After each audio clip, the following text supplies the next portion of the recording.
All right, we are live. We are live. We are live. Welcome, welcome. Episode 38. 38. So hope everybody doing well. You know, unusual. We're on a Thursday, but everything looks good. Everything looks good. We get our guest today, Callix Crabbe. So momentarily he will be on. He will be on. So I hope everybody doing well. First off, I want to say congratulations to the Lakers, all the Lakers fans out there, all the Lakers fans, all the Lakers bandwagon fans, I wear my hat just to support you guys and give you guys your props for winning that championship and stuff like that. You know, well, once again, I hope everybody doing well. Hope everybody week going good. I hope everybody being safe. It's kind of hectic these times in the wall and stuff like that. So I hope everybody is doing good and everybody doing well.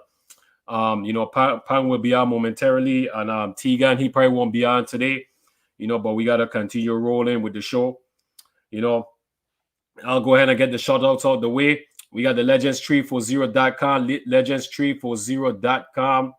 We also got Savory Eats LLC based in Orlando by Sheena Fontaine. During Thanksgiving, she will be cooking some stuff. So she has a menu. So if anybody who don't want to cook for Thanksgiving, hit her up and stuff. I think it's a deadline. So hopefully you guys can get your orders in and stuff like that. We got the Good Life Apparel.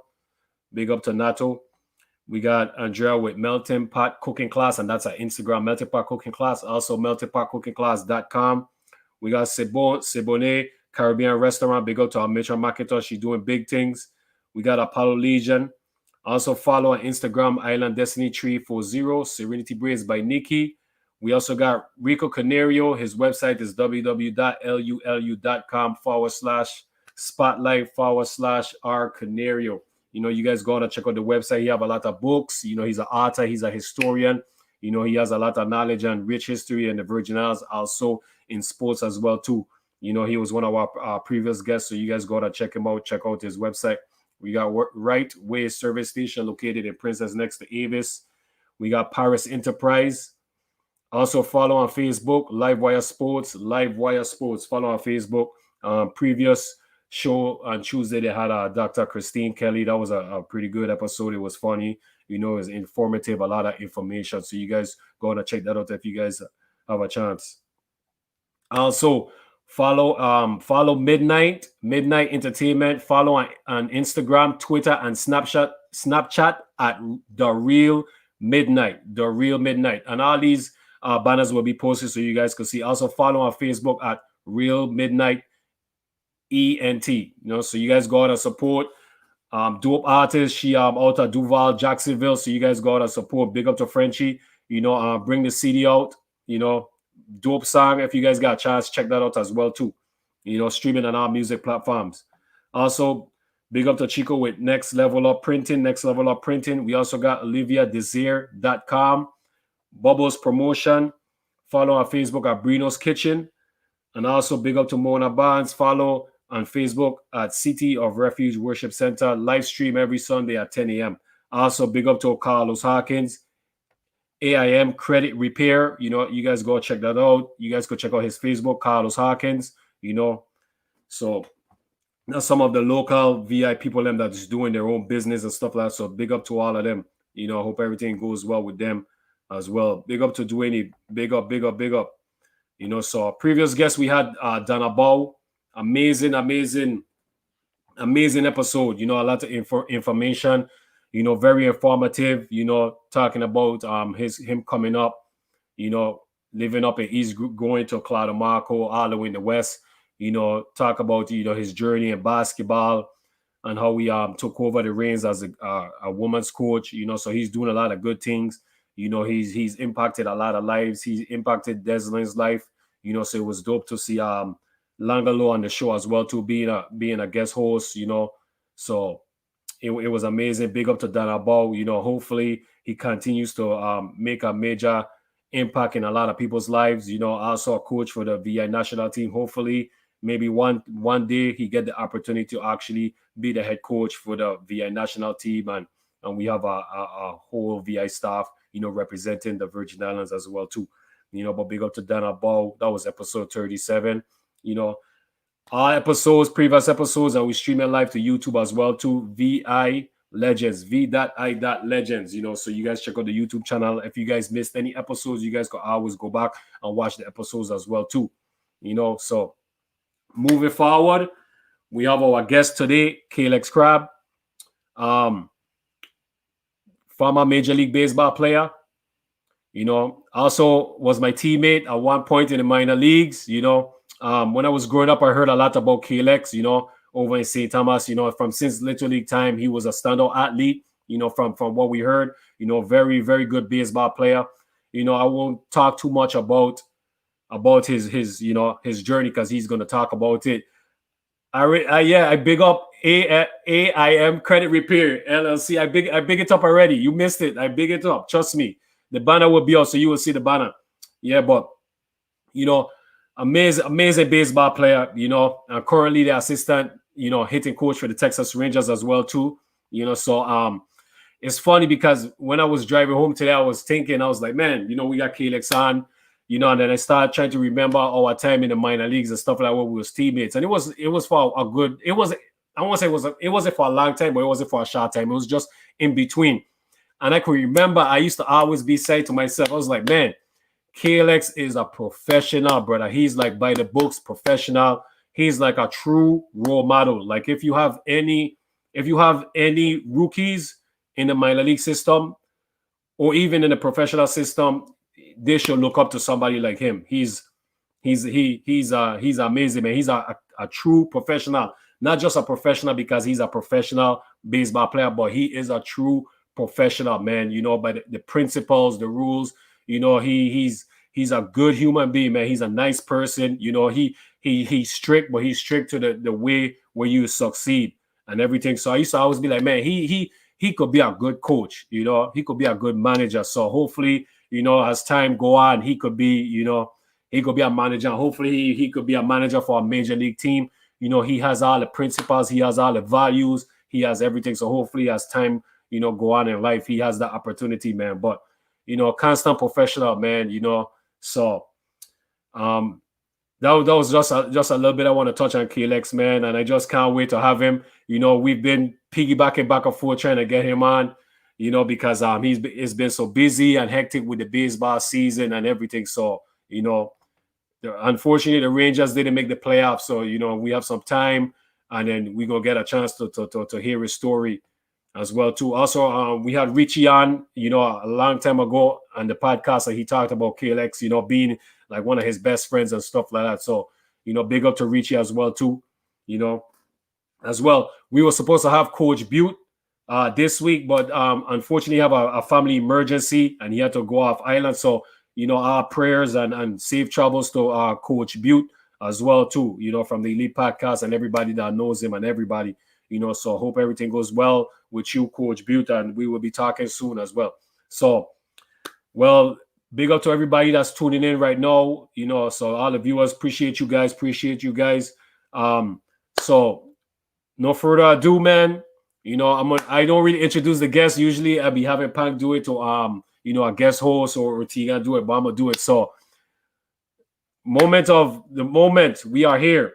We got former Major League Baseball player out of St. Thomas, the U.S. Virgin Islands. We got Callix Crabbe. Thank you for having me, Mamba. Appreciate it. It's true. It's I actually remember very vividly our time that we spent together in 2009 in West Tennessee, and quite honestly, I think it was a special moment because even though we both of us weren't in major leagues at the same time, like that year, like it was nice to be playing professional baseball with somebody who I would call a brother, right, from our Virgin Islands, and obviously it was. For me personally, it was nice to have somebody that I had a lot in common with, right? Like our struggle was the same. And even at the same time, it was nice to be in the same field and to be able to grind with you. And obviously, I know you have me on your show, but people need to know that you're an extremely talented player in your own right. Someone that did represent the Virgin Islands extremely well. And so I just want to also commend you for your career that you had, the professional that you were, and the way that you kind of carried yourself day in and day out. And you definitely were a good representative, a great representative of the U.S. Virgin Islands, and a long history of athletes that have came from our island. So thank you for having me. I apologize during the season for not being able to come on to the show. There was a confusion. One day it was my fault, 100%. But yeah, it was it's nice to be on the show. Nice to be Yeah, on the show. man. I appreciate it, man. I appreciate it, man. Thanks for this kind words, man. It was fun, us playing together in the minor leagues, being from the Virgin Islands, so it was amazing. It was amazing. It's funny because I remember when I was in Little League, you would hear, certain athletes, you would just hear these talented all-stars and stuff like that making noise in Little League. And then us playing professional baseball on the same team. It was like, man, it's crazy because I can remember in Little League, and then next, we teammates, so it's Yeah, amazing how life works.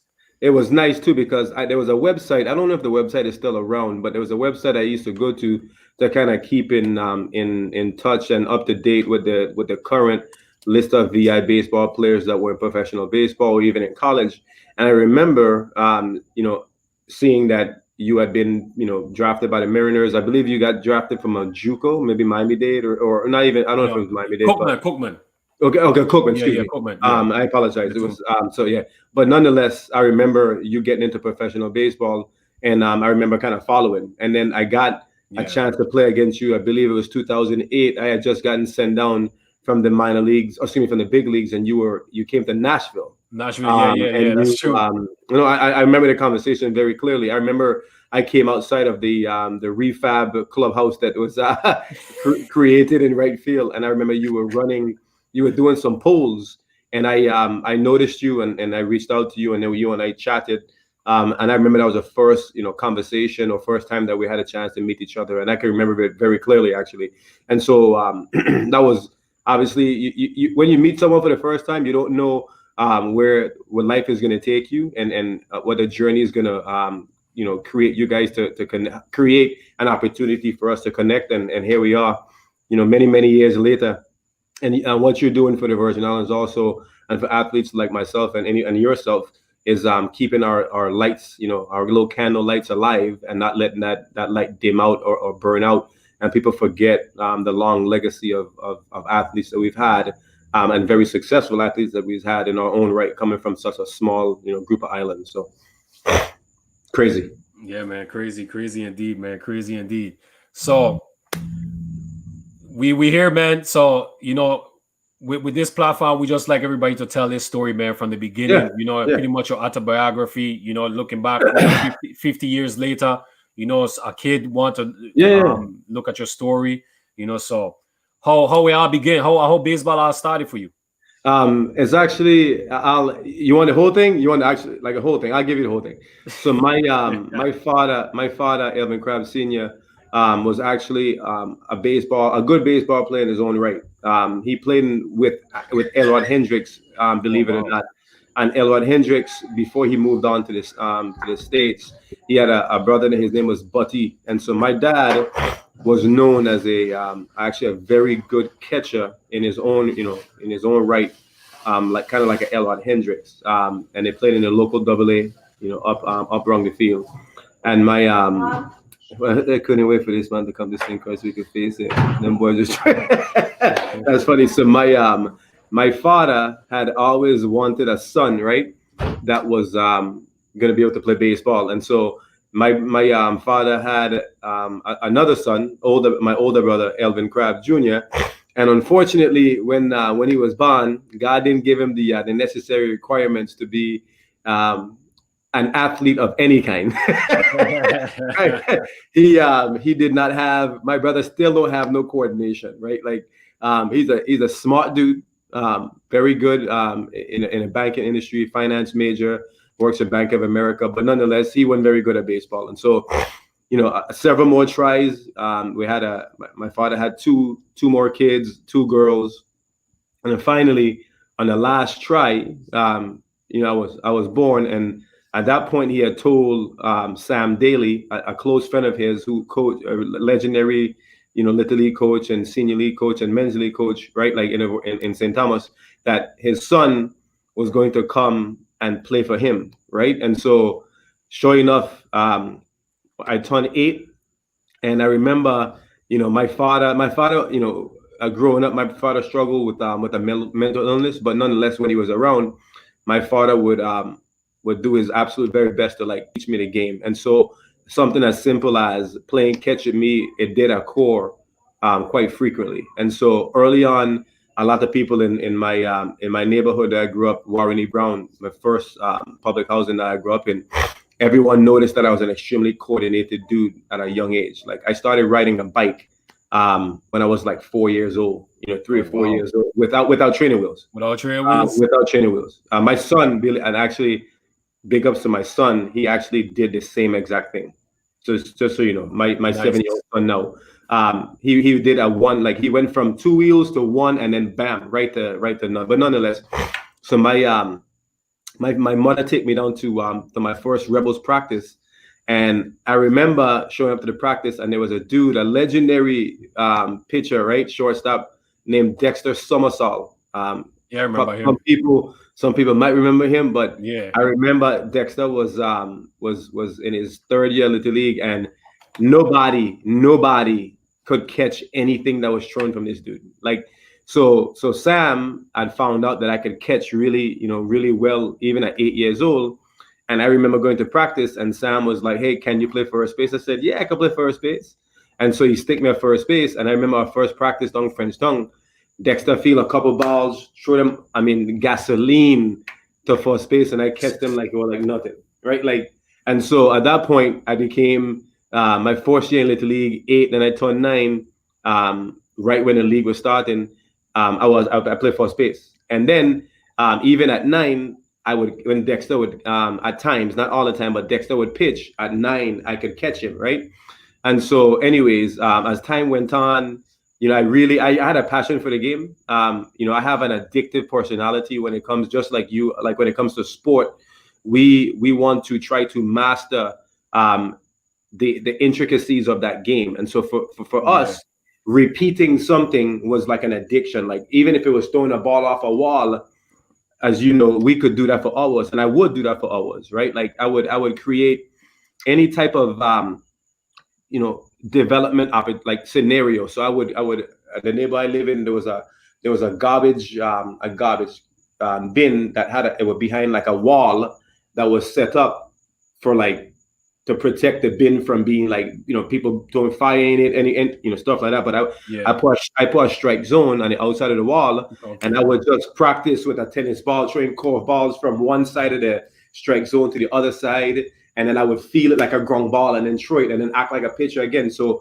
and then in our neighborhood there was a couple of dudes that were good too, and so anyways, I fell in love with the game, right? And so as the years went on, my first year in Little League, I made the All-Star team. The younger team. Then my second year, make it again, and then obviously at that point, people start noticing that we had a good group of players.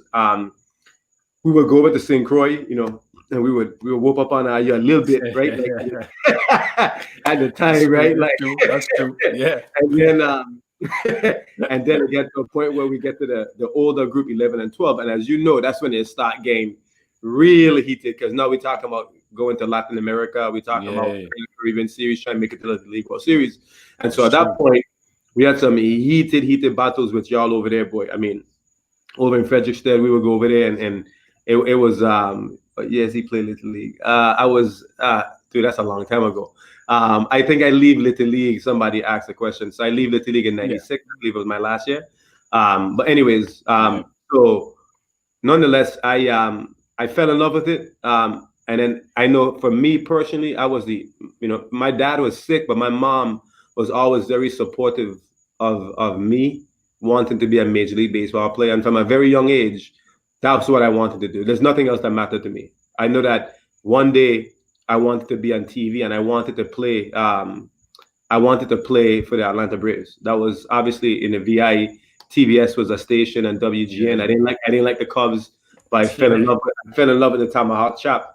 And that's when like Chipper Jones and Andrew Jones and Doug Terry Pendleton, Jeff Mark Lemke, Fred McGriff, Tom Glavine, Maddox, Ronnie Gant, David Justice, Mark Wallace, all these dudes. Deion Sanders. right. Yeah. And so I fall in love with the Braves, and my goal was to play for the Atlanta Braves. I always at that point I was like, it was a foregone conclusion that I was destined to play for the Atlanta Braves, and I was going to be an all-star infielder for the Braves, right? Like at the time I was a shortstop, I was a good one, and then a lot of people probably remember me in the Little League series from being a very good pitcher because like I I threw hard at a young age. I was a short dude, but I threw hard, and so I Yeah. remember I always was the game one starter in those series. A lot of people probably remember, but like and I mean I don't want to use the word I'm humble, right? But I would dominate,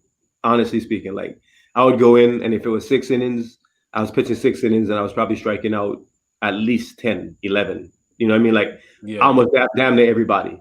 You know what I mean?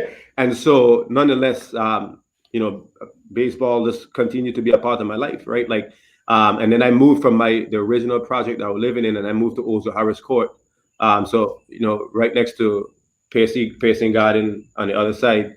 And I had some close friends, Devon Emmanuel, Dion. I had another really close friend of mine, still very close, Akeem Francis, obviously Richard Clendenin, all these dudes. Like they would come and visit. We would play some pickup game in the hood.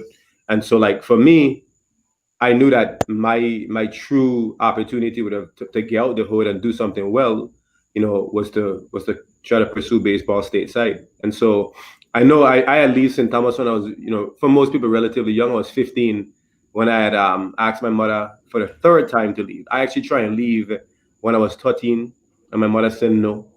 I had a sister that was living in Stone Mountain, Georgia, and then at 14 I asked her again, and by the time I was like, look, if you don't let me go this time, I got like, and um, it was definitely gonna be like a situation where mother gonna find me at the airport, and I would go in stateside. So I moved to Georgia when I was 15. The school year that actually already start at Charlotte Tamale, and then I went to Georgia and I missed about the first 2 weeks of school. And Stone Mountain High School ain't really known for as being a powerhouse high school, at least in the time that I was there.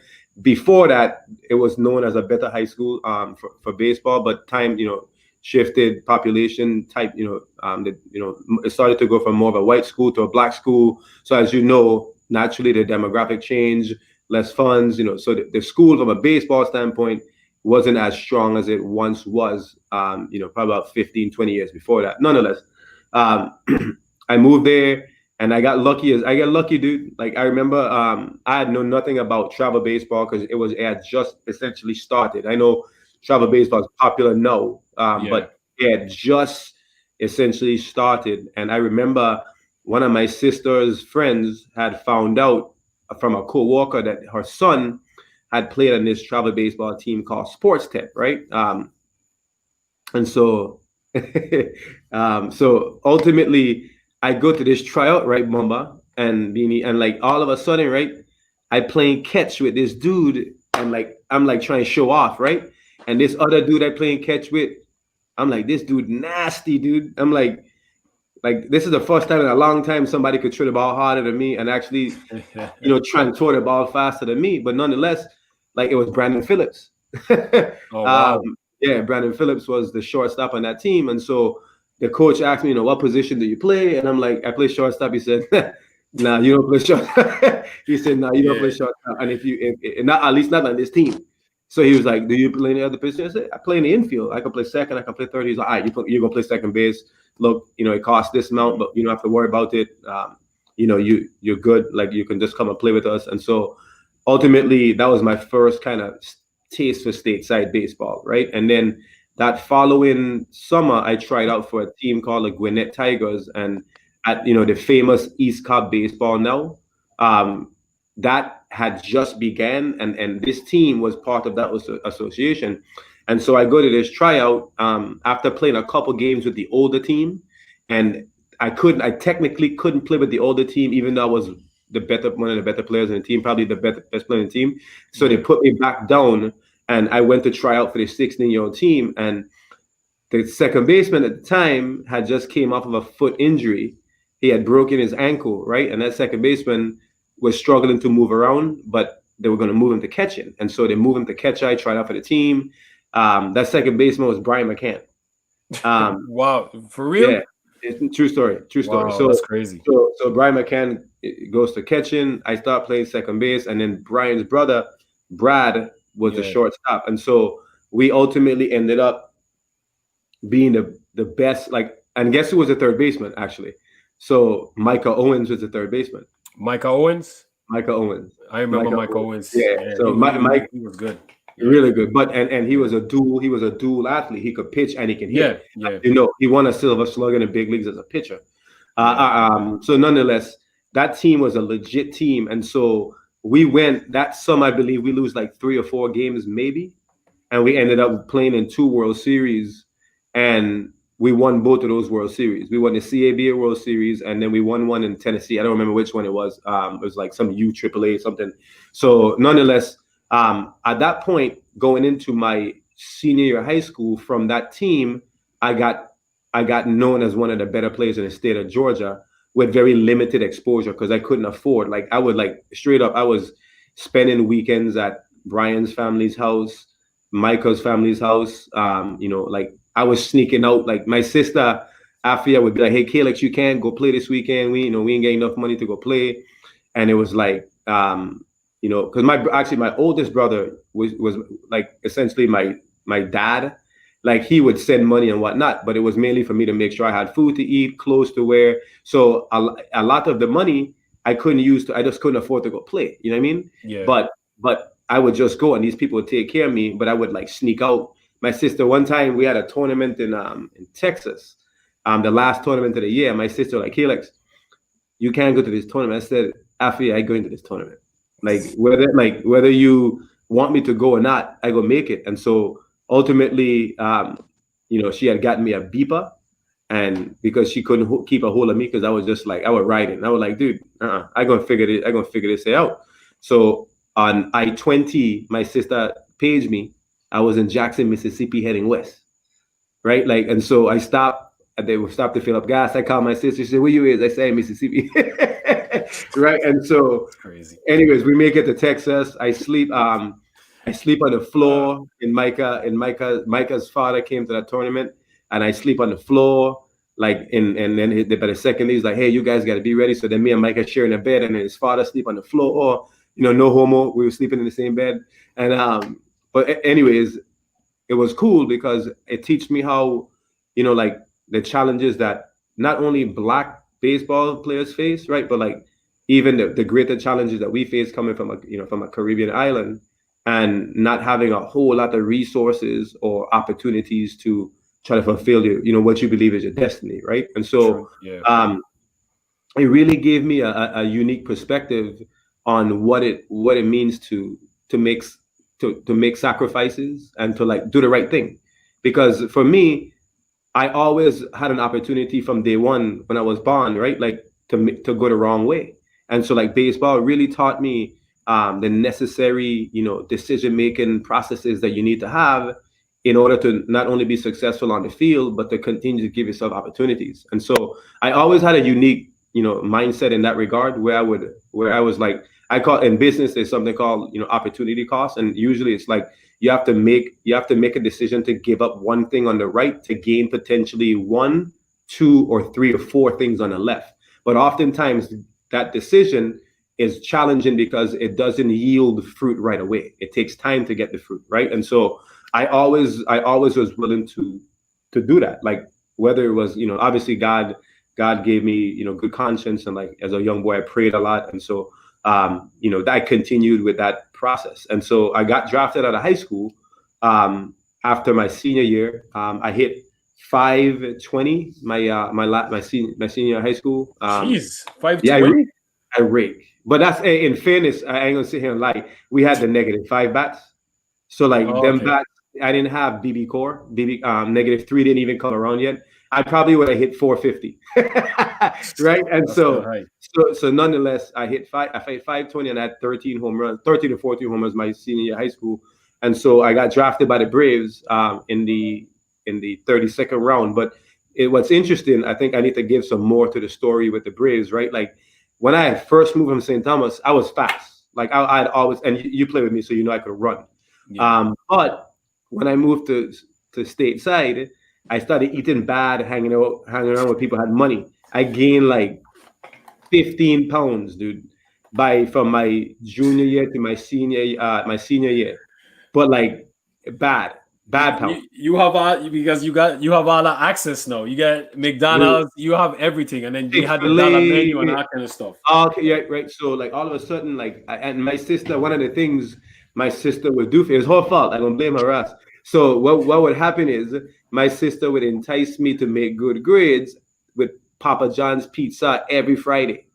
So like I would eat like a whole cheese pizza by myself. Like I talking a whole one, right? And so without knowing that like that's bad, I gain a ton of weight. But nonetheless, I go to my senior year, the season done, and now draft is a couple months away, and I start going to pre-draft workouts, right? And I had a friend, CJ Stewart's his name, and I would do like he would if Reds wanted to draft me, and CJ would come and take me to go run to check my 60, and like my first 60, I run like a 7.4.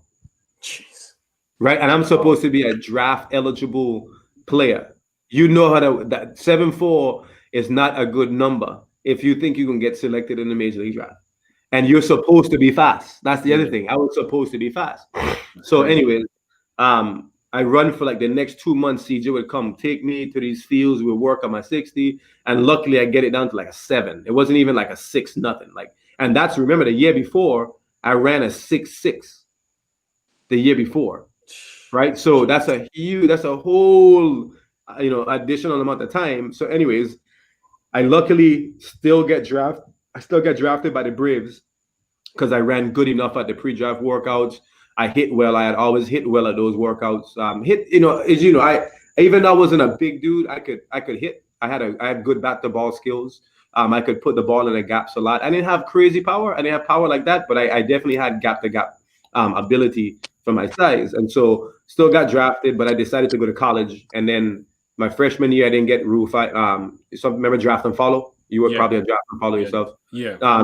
So draft and follow, the Braves didn't sign me after a good freshman year, and then I transferred to Manatee in Florida. And then I got skinny again, right? Like I ran good, and then I was an All-American in the state of Florida. Excuse me, no, I was an All-State, and I just missed becoming an All-American for JUCO, and I got drafted by the Braves, and then my journey started. But like, I'll put a pause on that, and I'll kind of talk about like just the importance of again good decision making, and also like being okay in situations where you might not know what the outcome. You don't need to know what the outcome is going to be. Like a lot of people need to know, kind of like see an actual end to their vision. That's just unrealistic. Oftentimes, you shouldn't want to know what the outcome is going to be because you might not work as hard if you know what the answer is at the end of the light tunnel, right? And so for me, those years in obviously growing up in St. Thomas and then moving abroad and trying to figure out how to make the dream come true, it was a very valuable lesson for me that still stands with me to this day. And so I just I want to encourage young and aspiring athletes, not just baseball players, but young aspiring athletes to really appreciate every opportunity and every moment that they have, man. Like they all count, even when they're bad. The good ones and the bad ones provide you with experience to be able to critically think and problem solve for the rest of your life, right? And so I'll continue on now, but so like so I get drafted by the Brewers in the 12th round, and I sign. And immediately once I got to pro ball, I felt good in the Brewers organization. I wasn't like a super high pick, but I wasn't that low of a pick that they didn't have anything invested in me. I got school paid for, and I got a decent signing bonus. Not like it wasn't like a one that would change your life, but it was enough to say like I can buy a car, and I can in the off season I can have a little bit of a savings account, whatnot. And so I worked my way through the system. My first year in rookie ball, I hit 328. I was an all-star in the Pioneer League. And then I went to low A the next year. I hit 161 the first half of the season. Where is the Brewers low A? At the time, it was Beloit. It was Beloit. Beloit was you played in the Yeah, Midwest. Midwest. You played in probably you played in Appleton, right? Yeah, Okay, Appleton, so Wisconsin. Yeah. and so it's funny. My first ever pro game in Loe was supposed to be at that stadium, but we snow out, as you know. And so, anyways, I after my first half of that season hitting 161, I ended up turning it around the second half, and I hit like 370 Wow. for the rest of the year. And so I went from hitting 161 to finishing the season at 260, which is, as you know, with 300 at bats, that's extremely hard to do. Yeah, that's Um, amazing. but again, but again, like when your back is against the wall, us Virgin Islands baseball players, nothing's ever been given to us. We have embedded in our DNA, in our nervous system, is the ability to fight and not flight. That's just something that our people don't do. Even going back into times where slavery was around, as you know, the Virgin Islands, we weren't trying to be no slaves. We know how to fight. So it's at the end of the day, like that was a something that I just knew that I had to do. And then I went to high A the next year and I made the California League All-Star team. I won the best defensive second baseman in the Cal League. And then I kind of just worked my way through Double A. And then finally, after my first AAA season, really good season in Nashville, at that point, I thought the year before I was actually going to get called up to the big leagues. We had played in a Southern League championship series, and I gotten taken out of a game in the third inning, thinking like, September, the Braves that year was fighting for a wild card spot, and then I got taken out the game in the third inning. I'm like, all right, so this is the day, I'm gonna make my major league debut. And so the game get done. They must have not decided to call me up, or maybe it was just me coming out the game. And then the next year I had a really good year in AAA. I hit 291, hit 10 homers or 9 or 10 homers. I remember exactly what it was. And then I had just missed making the AAA All-Star team, and then it was a good thing. I went to the Dominican, and then I killed a Dominican in winter ball, and then I got Major League Group 5, and so that's kind of how I got my opportunity to make it to the big leagues. I was a fast was two. I was a four seamer guy. I could do a two seamer, but Yeah, I was four seam. I was I was a four seam guy. What does that mean? Seamer, like two seamer, four seamer. What I mean? I mean, the pitcher could probably, obviously I can explain it, but I'll let the Mumbai explain it. So is like the grip on the ball, the way so two seam you're pretty much using two seams of the ball, and then with a four seam fastball you use four seams. A two seam you will get more movement, more movement, so it's more harder for the hitter to pick up, the movement, and then a four seam is more a straight fastball, but yeah, it carries more power. So just think of it, a good way to think of it too, right? So as more seams interact with the ball, with the air, the straighter that ball is going to be. When less seams interact with the ball, you can get what they call today is called horizontal movement, so sideways movement. So two seams pushes the ball in either direction depending on the angle that you hold the ball. So okay, that's the difference in the two. And the seams on the seams on the baseball and those little ripples. Yeah, so just think of is how you put your fingers. Actually, let me see if I have a ball out here. I can actually explain it easy. I have a ball. Hold on, let me grab a ball. Okay. Yeah. Kaylee, grab me a baseball. You might be a pitcher pang. You might be trying some batting practice to somebody. Growing up, I always felt I'd been like skillful in every sport. Like I was good I was good enough to play any sport. I won't say I was great, or I just felt like I was just athletic enough to play any sport. If we only had, I just never been interested in baseball. It just never excited me. You'd have been a good baseball player just because your hand coordination is pretty good and you quick. You know what I'm saying? Like you fast. Like you'd have been a pretty good baseball player.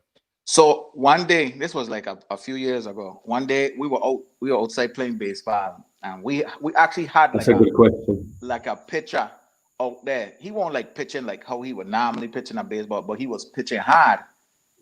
Man, I was rocking them ball, man. I don't know if he was making me feel good or whatever the case may be. I was sticking them ball, son. Like So I would agree with you. I got a little good hand and eye coordination for baseball. I just wish I had played a little more sports when I was growing up, besides Yeah. basketball. Basketball just Yeah. had my love, man. No, it's a good sport. So let me quickly explain it, right? So obviously, so you can see the ball, right? Yeah. So you see how there's a seam here, there's a seam there, there's a seam on the other side and other side. So like, just imagine when I hold the ball, I can hold the ball with my fingers going directly behind those four seams. You see that? Right? So this would be two seams. So you can kind of see Ah. how Yeah. my hand is on those two seams only. Mm-hmm. That's a two seam grip, right? And so as I release that ball, this finger is going to come off and then it's going to work along that same two seam line.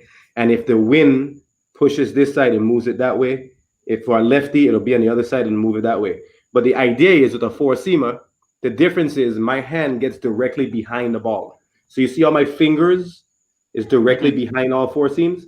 By the time I release it, that spin is going to continue on, and that's going to cause air underneath and push it up. So like, well, not push it up, but it's going to appear to be going up. So when we say Yeah. carry, when you hear mama say carry, four seams allow a pitcher, if his hands is directly behind the ball, to create more backspin, and it's going to carry a little bit.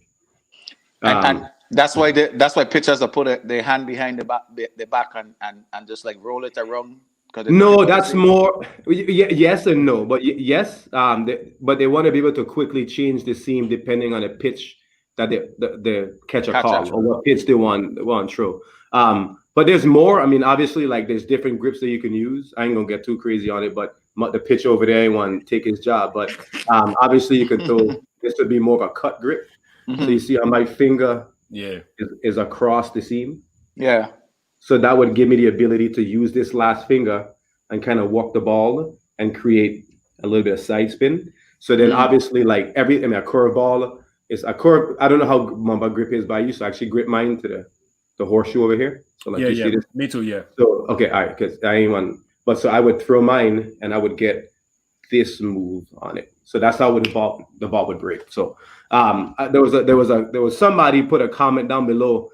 They asked a question, they heard in 1998, I think it might have been 97, but they heard that I threw 90 miles an hour when I pitched. Yes, I believe that was the number. People don't believe that now when I was an infielder, but when I was younger and I pitched a lot, I believe at the time that I threw around 90 to 92 on the mound. The reality is, the question is, why did I transition from pitching to hitting? If they look at my baseball card, they will see that I was 5'6 3/4. There's been a very few number of pitchers that have been on the 6 foot and successful in the major leagues. Tim Lincecum is the one. Pedro Martinez. There's a couple that comes to mind that are under 6 foot, but they weren't even 5'6", right? They were like 5'9". And the reality is, I was a good offensive player and I was a very good infielder. And I hate saying it, pitching ain't that fun for me. Mamba was obviously a very good pitcher. Mamba threw much harder than 90 miles an hour. Mamba was closer to the double zero number than I ever could. Mamba was in that 97, 98 range. So that was a little different situation. But yeah, pitching was never in my future. I just, as a young boy, I liked pitching because there was a chance to pitch and like be in control. And then obviously whenever we were playing St. Croix, my job was to beat you guys. And so I did the best that I could. Yeah. So. How when you get drafted, like how did that feel to you? Like when did reality hit you? Like did you have a marking point where, man, you sit back and said to yourself, like, man, I hear him, man, I in the major leagues, like. Honestly speaking, I think the time for reflection has happened since I've gotten done playing the game. I think reflection is obviously important for someone to take that time and do, because you want to acknowledge your accomplishments, you acknowledge what the significance of it and how much bigger it is than actually you. And I've done that since I've stopped playing the game. But the reality is like when I was playing, I had an expectation. Don't take me wrong. And I want to sound cocky or like arrogant Mamba. I know he would share this sentiment with me, but yeah, we had the expectation that we were going to make it to the major leagues. And so while we were playing, there was no time for reflection, quite honestly. It was more for doing. And I think when you're in the moment, reflection is good, but it can be distracting, right? Because until a job is actually that's funny. While you're playing, you want to make sure you get the job done. The task is to make it to the major leagues and then try to stay in the major leagues, right? Like that's the hardest thing. And so making it is hard. Don't take me wrong. As Mamba, you can ask him. He didn't get his his chance, right? Like, but the truth be told, like staying in the major leagues is even harder. And so for a lot of us, as you're on this journey and you're tracking forward, all you're trying to do is make sure that you put yourself in a situation that you're ready for the opportunity when it presents itself. And so reflection isn't always the best thing at that time, right? So now that I've retired, I'm gonna lie to you, I've done it. Like I look at my jerseys, obviously, like still as a major league coach right now, I'm proud of myself. I know what it represents for the Virgin Islands. There's not, there hadn't been that many people from the Virgin Islands that I've coached in the major leagues. I believe I could be wrong, but I believe I was the second person or second or third person to coach in the major leagues in the Virgin Islands. I have reflected now. And so, yes, I know that I've accomplished something special twice. I made it to the major leagues, and then now I made it to the major leagues again as a coach. And it's even more impactful now as a coach too. And some would say, no way you believe that, right? But the truth be told is my job is to take care of people's emotional and psychological health rather than just be a hitting coach, right? Like being a coach at the major league level is trying to help somebody perform at the highest level that person could perform day in and day out. And it's challenging because there's a lot of external factors that can affect someone from being a consistent performer at the major leagues. And so I think now as I reflect, I'm proud of the fact that I'm a major league coach. And one day my ultimate goal is to be the first ever hitting coach from the U.S. Virgin Islands. And I don't really have a desire to ever manage in the major leagues. It's funny, like people have said, you should go down that path. You're smart. I'm smart, but I also don't know if I'm cut out for that job. There's a number of reasons why. But nonetheless, yeah. So sorry, that was a long answer. You're good. You're good. Take us through that process. Your baseball career over. Take us through that process when, like, becoming a coach in the major leagues became like a reality for you. Take us through that process and like your That's interview. a good one. That's a good one. Yeah. How it all came about. So again, like I said, my expectation typically doesn't really change. It hasn't changed since I got done playing as a pro. Once I got done and I decided it's over for me, right? Like I wanted to do everything opposite from baseball because, as Mamba would know, the grind is real and it's an emotional toll that you take, right? There's a lot of sacrifices that you make. Even to this day, I couldn't go to weddings. I've missed funerals of friends. Sadly I have to say that. I've at times not went back home to St. Thomas for reasons so I can continue to work out and stay in shape when I was playing. There's some challenges that are associated with trying to make it to the major leagues, right? And so once I got done, I thought about being an air traffic controller. I thought about going into the banking industry. I thought about I thought about everything that you possibly can think of, right? But the truth be told is baseball is at the very center of my being, right? Like it's the way I always tell it to people when I do public speaking engagements. My whole life interpretation, strategies is often through some type of a baseball experience. It's often through a baseball analogy. And so everything my lens that I look through has always kind of been, animated through baseball. And so I had to come to the realization that I need to be. I'm a baseball guy, so I'm going to be a baseball coach. And oftentimes, like obviously, the reality is when you get done playing, there's not a whole lot of riches that are involved with being a coach, right? Like if you go coach college baseball, you're oftentimes making bottom of the barrel money for the first few years until you move your way up the ladder. So that it's going to take it's a process. It's going to take several years, and incremental rise to the top.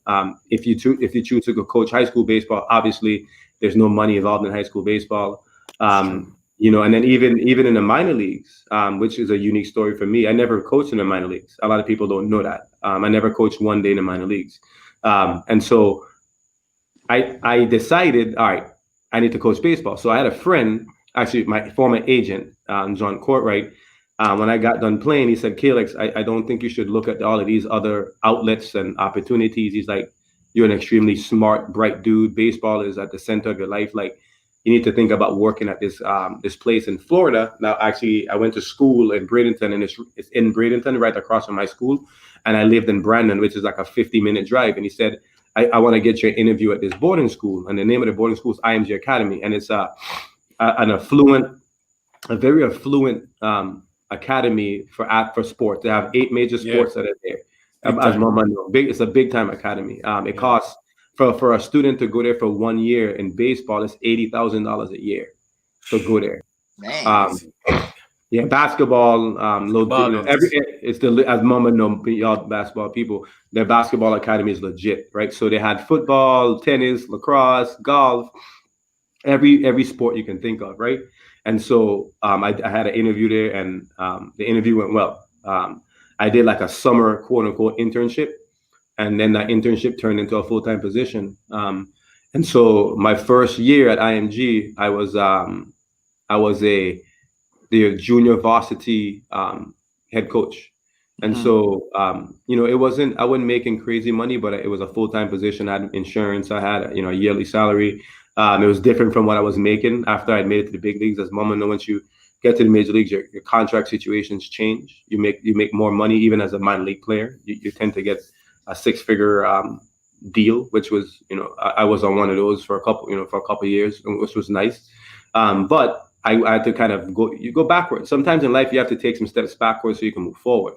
And again, I've always been willing to make those choices and accept those realities. I think oftentimes people don't want to accept some of those realities because they feel like they're settling. But I think settling, I don't think that falls into that same category. I think you have to make, again, sacrifice. Sacrifice is a very important concept. It's one that's quite necessary for you to live up to your potential, because there's always lessons along the way. Humility lessons, respect lessons, love lessons. You can go down a list of things that you experience, right? And so, anyways, I coached there for about 4 years. I got promoted to the varsity head coach of the B team. The main head coach, Chris Sable. I don't know if you remember him. Chris Sable. For Cincinnati Red. Yeah. He was the main head coach. And so, anyways, after about 4 years there, I always wanted to get into some type of entrepreneurial endeavor. And the truth be told is, if I'm going to work for somebody, I need to make a lot of money. That's kind of like my thought process.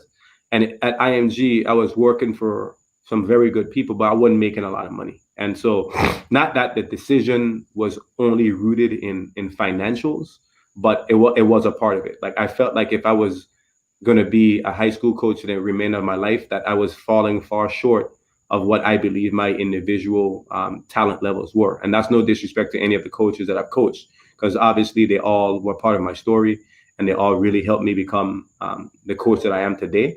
So I'm not going to discount that or them. So I want to make that very clear.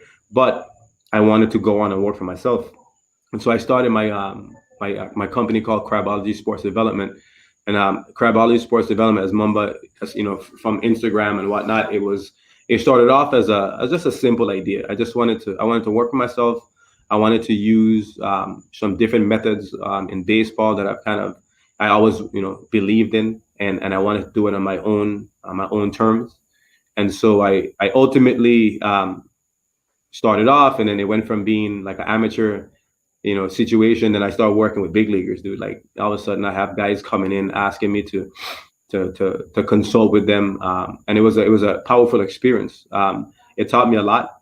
It taught me, again, really good time management skills. It allowed me to work with players that were at a more elite level than some of the lower level players. So I got into the minds of how the elite player thinks, and so that really prepared me for whenever the Rangers had given me a call to do an interview for their major league assistant hitting coach's position. And so that was 4 years that I did that. I was very successful doing it. I'll be honest with you. I did well financially.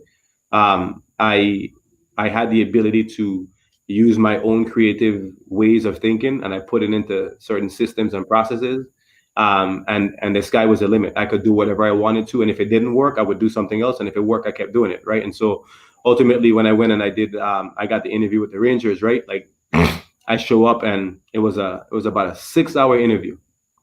From the time that I got there until I left, right? And so maybe I'm off by 15, 20 minutes, but I showed up. I met with his name is Ben Baruti. He's one of the assistant general managers for the Rangers. I met with him for about an hour. Then I met with Chris Woodward, and then the recently hired hitting coach Louis Ortiz. He's a main hitting coach. I met with them for about an hour and a half to 2 hours, and maybe longer. I can't remember, if I'll be honest with you. And then after I got done doing that, I had a little bit of a break, and then I met with John Daniels and Mike Daly, the assistant. Mike Daly's the assistant GM, and he's in charge of the minor leagues. And then I met with John Daniels, and they kind of grilled me for about 2 hours, 2.5 hours. And I say grill, but it wasn't grill. Like it was legitimate questions that they were answering. I had to pass a sniff test. The reality was, like, I'd never coached in the minor leagues. And so they needed to know kind of like what value am I going to bring to the table without ever having one-day coaching professional players in an organized manner. And so apparently I answered every question that I needed to, and I feel like I'm still continuing to do a good job. I'm still learning. Obviously, like there's things that I know I can continue to do better. There's some things that I do well, but that's kind of how it took place. And I ended it with an interview with another one of the assistant GMs. His name is Ross Fencermaker. And then I met with him for about a good hour and 15 minutes. So in totality, I would say it was probably 5 hours, 5.5 hours, 6 hours. It felt that way. And so, yeah, it was, that's kind of what happened. And then they called me the week of Thanksgiving. And then the day after Thanksgiving. And then JD, our GM, called me, and he said, "Hey man, like I was highly impressed with your way of thinking. I was highly impressed with like what you brought to the table, and we definitely want to offer you the position." And I accepted. So here I am. Did you ever know how you came on their how did you got on their radar? So as Mamba played with their manager as well, Chris Woodward. To be fully transparent, Chris and I played together for several years. Chris, as Mamba, in the introduction, so kindly, I'm a big time debater in a good way. Like I'm not. I like right, Mamba. I like conversation. I enjoy political chatter, and I enjoy live conversations. Anything that I can get my tongue and cheek moving in, that it feels like it's gonna build me up. I do, and so Chris is the same way. Long story short, so I met Chris in 2008. He had just gotten released by the Phillies, and he got picked up by the Brewers. And ironically, I just got sent down from the big leagues to the minor leagues back to AAA. And Chris showed up, and the very first conversation that him and I had, he was playing shortstop. I was playing second base. Chris has these gigantic, like Dumbo ears, right? And so I'm short, so we were in between like pitches, like, "Hey, I'm covering second," and he's like, what? And I said, I'm like, I'm covering second. I'm like, dude. And I yell, I said, a pitcher's throwing, and I yell, I said, hey, I know them big ass ears. You can hear me, bro. Like, come on. Right. And that was the first conversation that him and I ever had. And so ultimately, right out the gate, we kind of hit it off. Like, again, I'm respectful, but I oftentimes, as mama know, I speak what's on my mind, but I do it in a very, I'm always going to show, I believe in love. And I think respect is a sign of love. Even if I disagree with somebody on multiple views, I'm still going to give them the respect because I want to get the respect too. And so him and I, we just kind of hit it off over the years. And then when I started crabology, I actually, I had two things that happened. I asked Chris to do a speaking engagement when I was at IMG because I value his way of thinking. Chris is an extremely progressive thinker. He's somebody that understands the human heart. He understands the psychology behind trying to be not only a good baseball player, but be a good person. He understands the challenges that are inherent with trying to live life. Life is hard. I think that's something that, he's exceptional at. And so I asked him to do another thing for me. And then ultimately, when he got to the Rangers, we had always talked. We talked hitting. I love talking hitting. Hitting is like, again, my passion. Even to this day, like I don't hit no more, but I picked up the game of golf because it's a chance for me to learn a new swing. I fell in love with the game. I would consider myself to be a good player, a good golfer. And it's been quite good for my mind to keep me competitive and feel like I'm still doing something that and it's a hard game. That's the other thing. I play competitively even as an amateur. I go on a circuit and I show up and I'm like, oh, here we go, this short dude, right? Like and then I go beat that ass. But nonetheless, so that's how. So I knew Chris, and Chris wanted to interview me. There was no guarantees that I was going to get the position. That was very open and honest up front. He didn't want to do a friend a favor. He wanted to make sure I was the right man for the job. And then I interviewed, and everyone on board felt the same way. So that's kind of how it happened. Gotcha. That's good, man. That's crazy, man. That's wild. Yeah, wild. Chris, man, Chris. It's look. The truth be told is being back in the major leagues is special. Like even more special now. Like I mentioned earlier. I mean, now my job is to really help a person fulfill their new destiny. So like for me, it's when I was playing, it was about my domain, right? Like it was about me.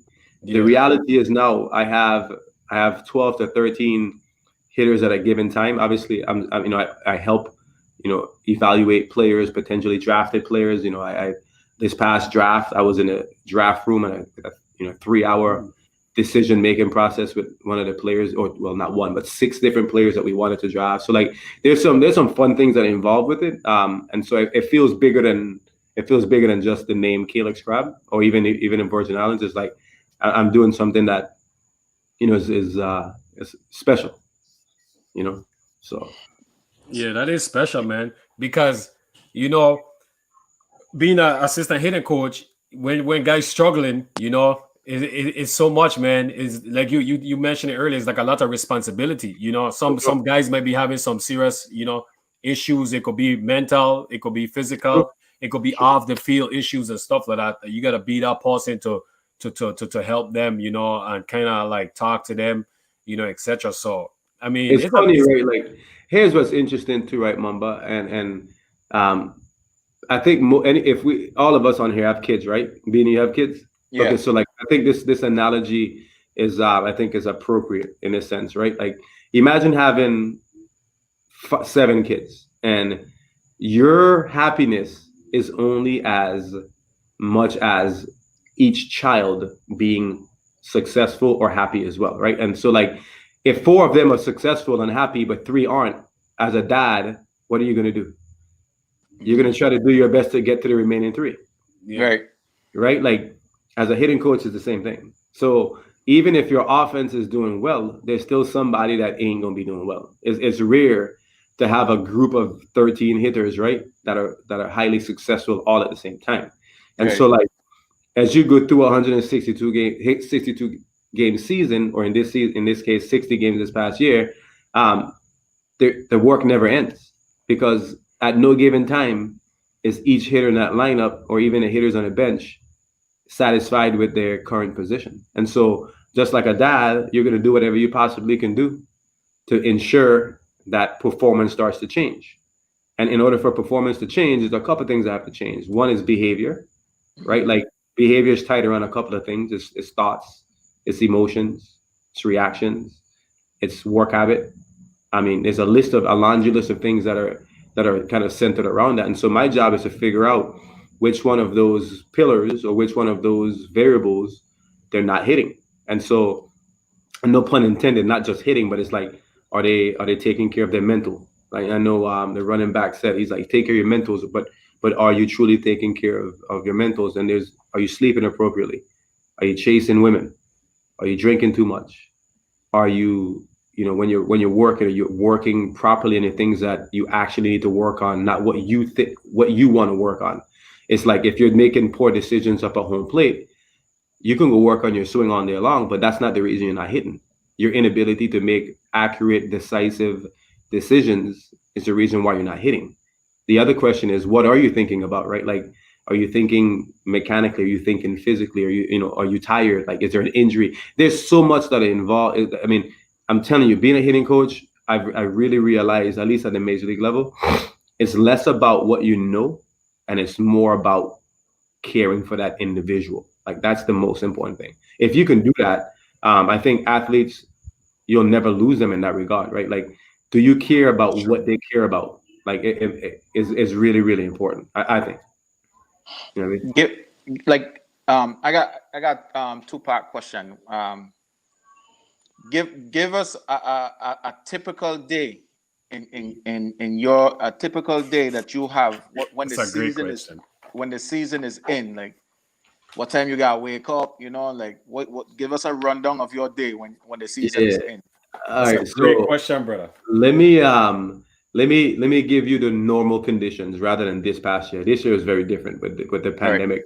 Right. And that was my second part of the question. Like how are you dealing with that? Yeah. So let me give you the normal season. So example being, so let's say we're getting ready for the Yankees, right? And so my job, part of my job is to look at all of the relievers on that roster, potential relievers for that season, from every pitch they throw to when they throw it to how they utilize it. If they're tipping their pitches, are they eliminating a pitch versus certain types of hitters? So I would go through and I would obviously heavily look at video. I would look at data. When I say data, I'm talking about looking at spin characteristics, pitch utilization, velocity tendencies. Is the velo down? Is the velo up? Are they using curveballs more this week versus last week? Yada, yada, yada, right? And so once I get done with that, I would put it into a report. Luckily, we do have analysts that help with these reports. So it's I don't want to make it seem bigger than what it is. But that's something that I do. Secondly is my job is to take care of all of the pre-work stuff. So like early work. So I would get to the stadium after, waking up and doing my reports, right? Get to the stadium, get to the cages, try to get to the cages relatively early for the first group of guys. And then I would go outside and get prepared for batting practice early. And for batting practice early, what we do a lot more times than not is we hit off of a machine so that we can get the hitters that are not playing every day an opportunity to still have some type of velocity that they can see, so that if we need to have them pinch hit, that the pitch don't look like it's going to be 150 miles an hour. And so once we get done with that, go back into the cages when I get done, get ready for the regular BP. I'm the video guy essentially, so I gather a lot of video. So when BP is going on, I have my iPad, and if a hitter wants to see or feel or something that we're working on, I would be the person that can have that present and available for them whenever they need it. I don't force it on them, but it's something that is always available for that hitter. And so that's a part of my job. And then once the game starts, my job is around the 5th to 6th inning. I go into the cages if we have them present. Not every field has them, but most do. And I would go in. I would throw BP to them, or I would use a machine with them to kind of get them ready for any pinch hitting scenarios that they have. Game is done. I don't do my video after the game, but what I do is the next morning I wake up and I look at every single at bat from the game, because I might have missed some because I was in the cages. So I go and I look at every single at bat, and if I see certain incorrect things taking place, let's say the hitter's in time incorrectly, right? They're late with their leg kicks, they're late with their gathers, they're swinging a little too under, a little too over, and I don't run to the hitter and tell him it until I try to let the person come to me. But that's kind of like how the process of my day. On the road is very different than at home. The road, you oftentimes get to the stadium a little bit later, and there's more. I want to make sure I say. I think at home there's more work, but on the road there's more chaos because you have less time to get prepared for the day. So it's more about controlling the cadence of the day, right? The rhythm of how the activities happen, because baseball players are creatures of habit, and if their routines are either rushed.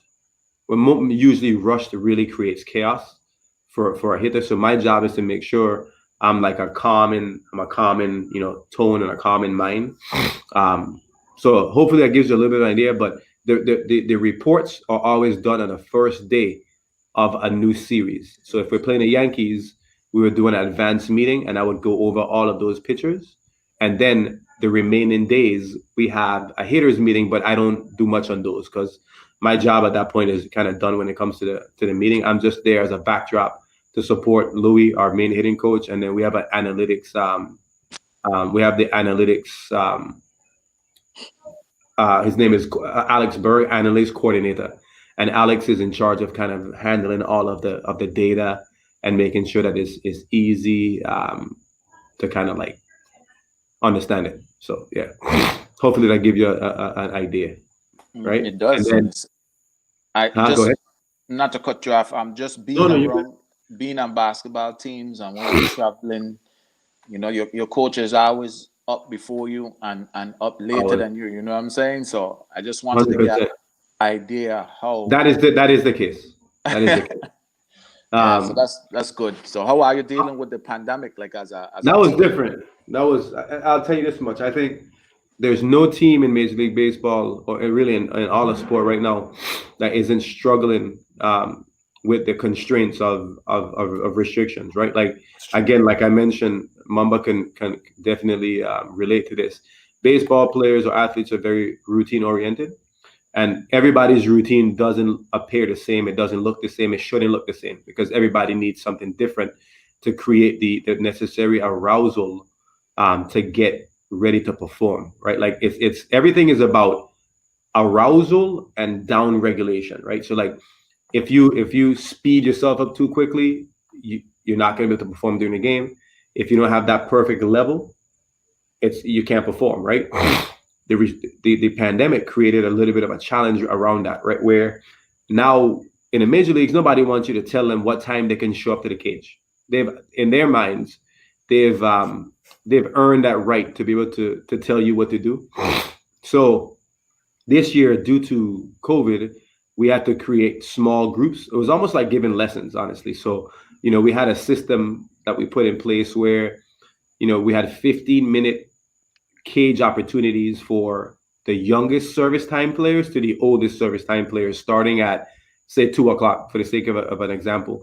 So every 15 minutes, we would have 2 guys come to the cage, and we would work with them up until it's time for us to go outside for batting practice, right? And so that was different for them. That was really different. Also, obviously, we have a really big clubhouse at the new stadium, but like we couldn't house everybody in a normal clubhouse. So like we had auxiliary lockers that were present in the middle of the room that like create a little bit of an uncomfortable situation. We had to order all of our food through an app. Let me show you, through an app on our phone. It's called Red Cart. So this is it right here. If you can see it, I don't think you can see it, but so like everything was. Whereas in the major leagues, and Mamba has been to major league spring training, so like he understands this, right? Like there's more food than you need Yeah. in a major league. This is why everybody gets fat. There's more food than you can need. Everyone serves you, right? And so this year, due to COVID, you have to eliminate touch points, right? Like so the exchanging of things were gone, right? So you would order your food, you had to pick it up at a certain time, you couldn't have too many people in the lunchroom at the same time. In a training room, there was calendars or schedules for like, all right, the oldest service time players had the most time, like the other guys, unless you need it, like you really should be in here. The weight room, usually like I work out hard still, like I work out like I still play because it's just good for my mind. But like even using a weight room wasn't good. Like it was.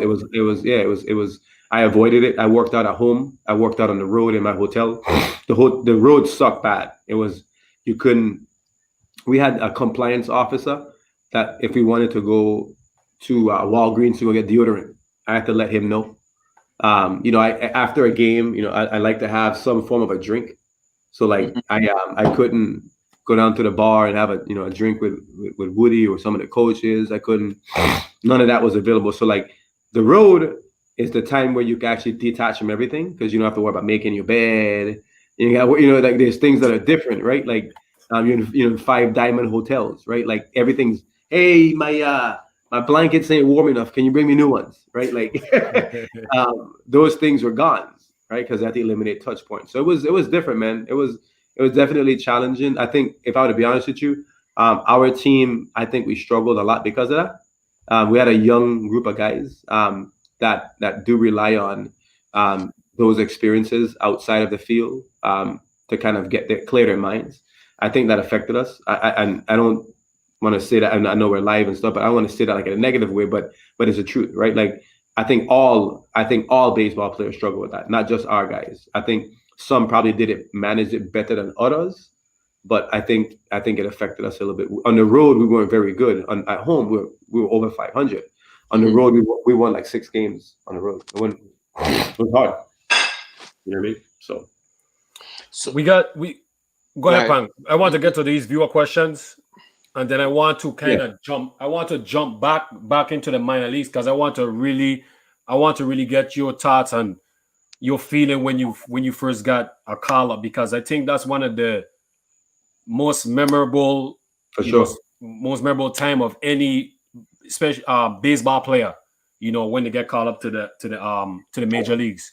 Well, I want to get to these viewer questions here. Yeah, let's do it. I'm gonna text my wife to tell her bring me some more wine. Okay, hold on. You making me want to go for a beer? No. Hey, go ahead, Pang. Get a Heineken. Feel free. Feel free. That old Milwaukee. I got some Coronas in the fridge. I might go get me a Corona. Before you drop back into the minor league with so obviously I don't follow baseball. I don't watch highlights when sports. I forgive you. I forgive you. What point of the season are you in right now? If are you in season? We're done. We didn't make it to the playoffs like Mama said earlier.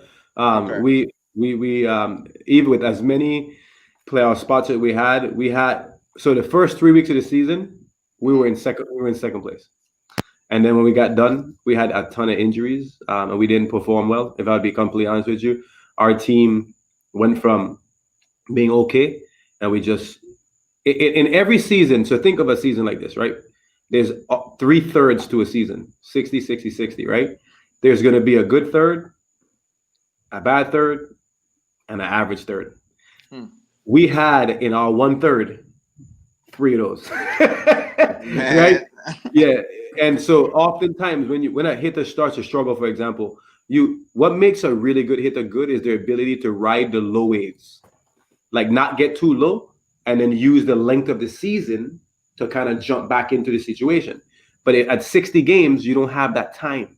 So it's really hard to evaluate this year because there were guys that with another 60 games, they're probably going to turn it around. That's true. You understand me? So like our guys didn't have that chance to turn stuff around. And I don't want to make excuses, but that's the truth. It was a different year. Okay. Now you said 60 games. So obviously you're saying that wasn't a full season. So how much game is a full season? 162, my friend. What? You And play I 162 games in 180 days. 100 and not even. Probably about 180 days because of days off. Yeah. Oh Yeah. my God. And I know like when you play, like if you play the you said preparing for the Yankees, you're gonna play them 4 times before you go to the next series, right? Yes. Yes. So how So we much would time? Go ahead. no, I say yes. So you would play, let's say, and the way it usually works out is if you play the Yankees, right? You would play the Yankees and then fly to Boston right after, or a team that's close by. So like you usually you'll have like a road trip that's geographically set up, and then obviously that's not always the case, but usually that's how it works out. Man. And it's But fun. you, I ain't gonna lie to you, it's fun. It's fun traveling in a private plane all day long. It's fun. I ain't gonna pretend. yeah, and of I course mean, you there with your team, your teammates, your coaching. Well, for now, you're there with your coaching staff. I'm pretty sure I have become like good friends. I just hang out outside, I walk maybe even. So I'm pretty sure that'll be all the way live because like Let's get to these questions. I want yeah, I want to get to these viewer questions so I could go ahead. move. I could scroll. Joe, do you think? No. So we have this question what up on if you could read it. Yeah, so Joe Morgan was known for his twitching when at the plate. What do you think about this? And did you use or teach any timing techniques with your hitters? So I think Joe Morgan, I actually know the story a little bit. Joe Morgan would use that see my daughter. Joe Morgan would use that technique to make sure that his back elbow wouldn't get too high. So it's kind of a reminder for him to kind of relax his back arm. And then in terms of timing techniques, timing is the hardest thing to teach because everyone has a different timing mechanism. There's guys that have leg kicks. There's guys that have foot downs.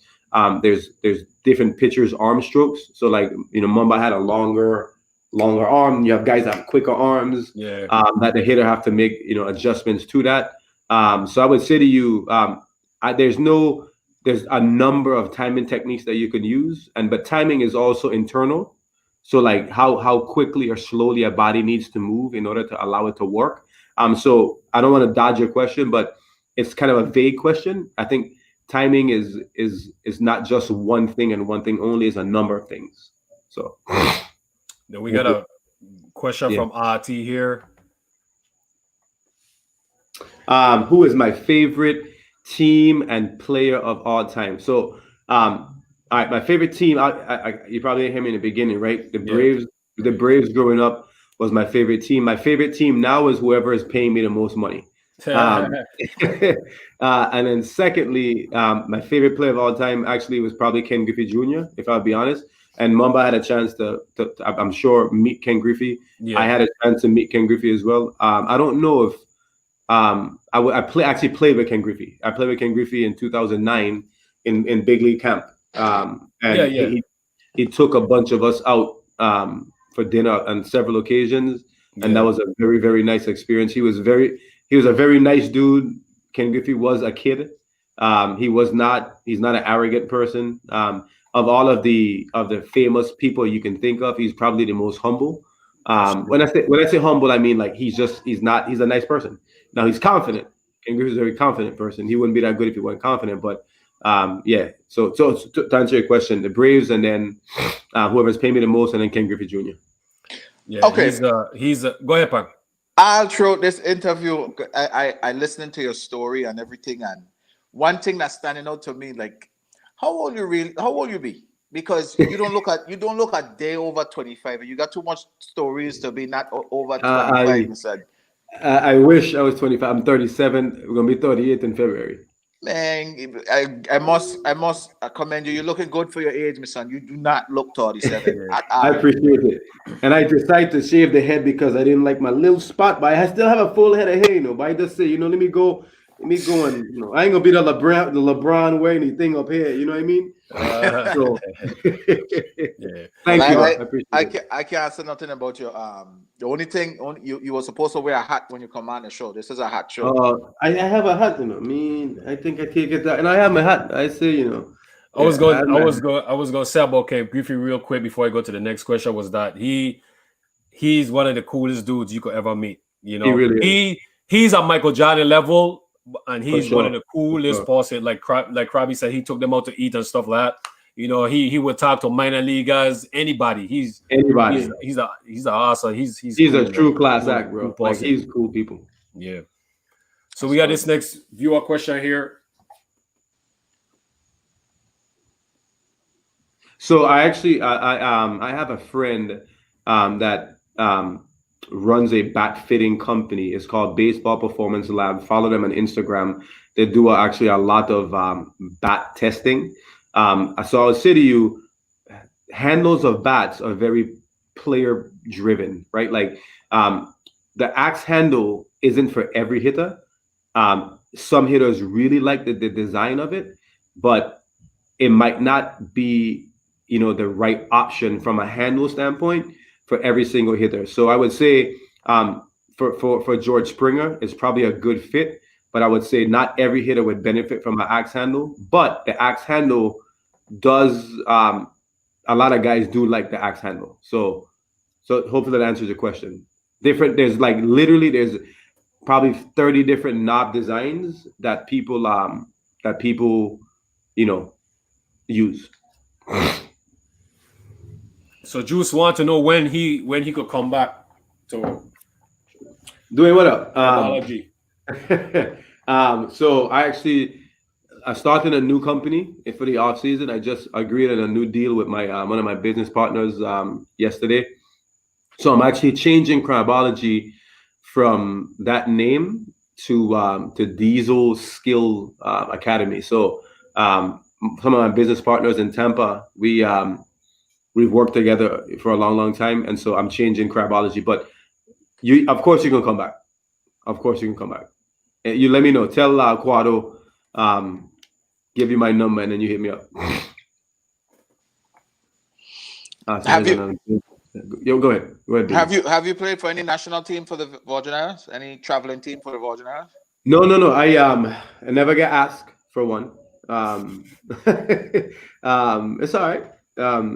Secondly, I wouldn't mind being a part. Obviously, like as you guys know, I breed the gold, the blue, the white. Like I would definitely be a part of any national team that I could be a part of, right? Like my job is, you know, and excuse me, one of my missions in life has always been to magnify the Virgin Islands on a more global stage. That's something that, you know, Jabari Blash has done a good job of. I've done some stuff with him, some other players as well.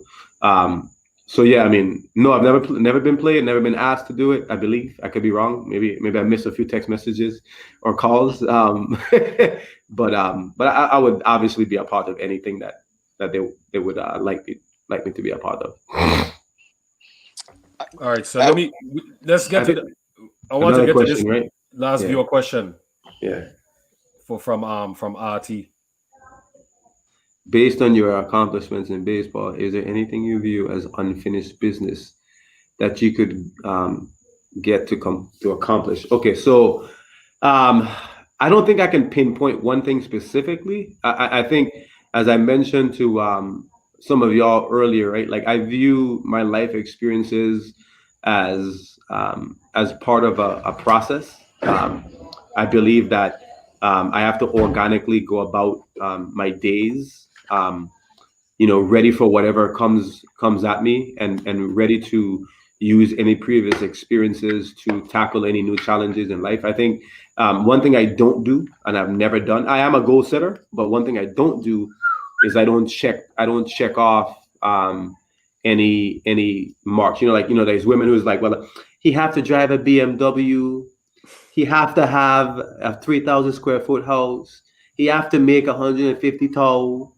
and they go down these lists. I don't do that. I set goals for myself, and I think a lot of my goals are process-driven goals. So like making sure that I in terms of Alana, yes, we need to get. What's this? Earlier, my daughter just texted me. Sorry, stop distracting me. Go inside. So I definitely don't checklist. Do I believe that is unfinished business?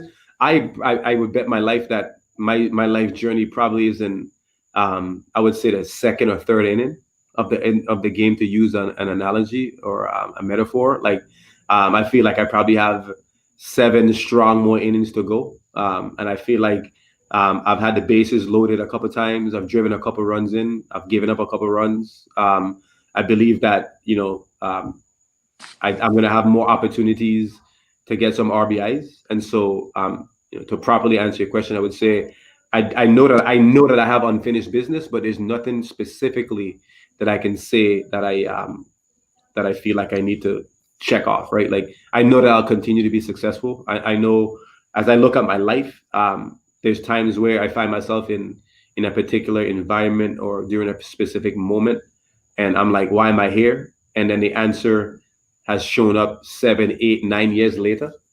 And so I think that's something that most people would actually serve themselves well if they kind of went about life like that. Obviously, don't be reckless with it, but like be willing to just enjoy the moments as they come.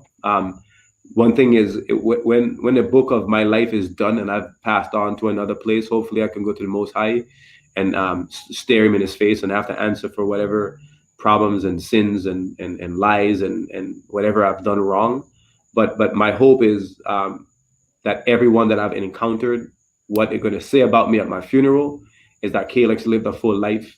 He left nothing, unturned. He left no rock unturned, and he tried every single thing that he can do to give a positive, create a positive experience for those that he encountered. Right, like that's my hope and goal in life. But that also means that I can't have anything that is concrete. I need to roll with it. I need to ride with it. Like life is just that way. Life will throw you curveballs, man.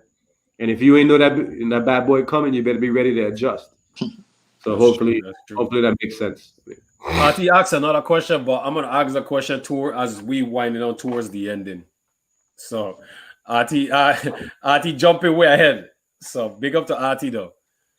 So Pang, I don't know if you wanted to you was asking something when I mentioned about getting to this last question. No, go ahead. I Okay. clean forget what I was going to say. Okay. I do want to say something. I write down when you had mentioned the giving up the right to accept the left or something like that. Just today, that reminded me of a quote I came across. You have to I thought that was real good. You have to be able to give up good to accept great. Absolutely. And that reminded me of that. So I just wanted to bring that up because that was excellent when you say it. It just reminded me of that because I read that just today. I firmly believe that. I'm glad that you it's almost like timing, right? Like timing was right. Right. I truly believe that, right? Like oftentimes people just are afraid to surrender. You have to surrender to certain things in order for you to open up a whole new world of possibilities and opportunities. The unknown, there's a reason they call it the unknown. Something good can happen or something bad can happen, but if you don't get into the unknown, you will never find out. You just can't find out. That's true. So, Pan, what you have in your glass, Pan and Crabbe, what kind of wine you drinking for the viewers so they could know? Yeah. So, go ahead, Pan, you first. I got Corona minus the 19. I am drinking. So there's I have about 3 different drinks that I like to have, right? So I like wine. I love a good Pinot Noir and I love a good Cabernet, right? Like I don't know, just is the palate, the taste is right. I love bourbon. Bourbon is one of my favorite drinks. I have a small little wine bar inside that I have all kinds of bourbon in there. And then I do like drinking rum. And so nonetheless, this wine is a bourbon barreled wine. So it's a combination of wine barreled in bourbon barrels. So it has a little bit of a smoky vanilla taste to it, but it's a red blend, a California red. Where would you get that from? I actually have a friend that is from Kentucky, and this friend brought me some of those down. So this particular bottle, I don't know exactly what store, but I would assume it's I can tell you it's good wine, so you can find it. You know what I mean? What is the battle? 6 what? Something. Big 6. Big 6. All right. I got water today. I got water today. You're Next, mixing the food. yeah. I got water today. My apologies. They didn't give me the heads up. I ain't get a heads up. Yeah. So, all right. So we kind of touched on, you know, how your interview and how you got a job with the Texas Rangers, and we kind of left off where you thought you was gonna get called up, but you didn't. Yeah. And kind of, so I want to go back to that part of your story where, you know, leading up to when you got called up, you know, and then we could go from there. Yeah.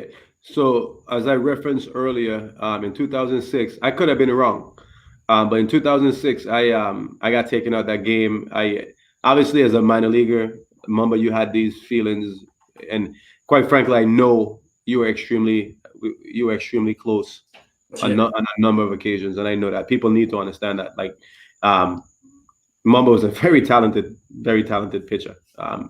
Nonetheless, I remember getting taken out of that game and thinking I was going to get called up, and it didn't happen. And what that did for the emotions inside of your the body, the brain, even not getting called up, but just thinking about that, I'm in the position to maybe be considered to be added to a major league roster, and I always tell people, pressure is a privilege. If you're in a situation where your back is against the wall, that means that you're probably doing something that is significant, and you should appreciate that moment. And I remember saying to myself, like, if I don't get called up, the fact that I got taken out of this game tells me that I'm close as shit. Excuse my French. And so it motivated me. There was nothing inside of me that made me feel sad, deflated, sorry. None of that happened. It was like I got motivated by that experience, and I wanted to make it become a reality.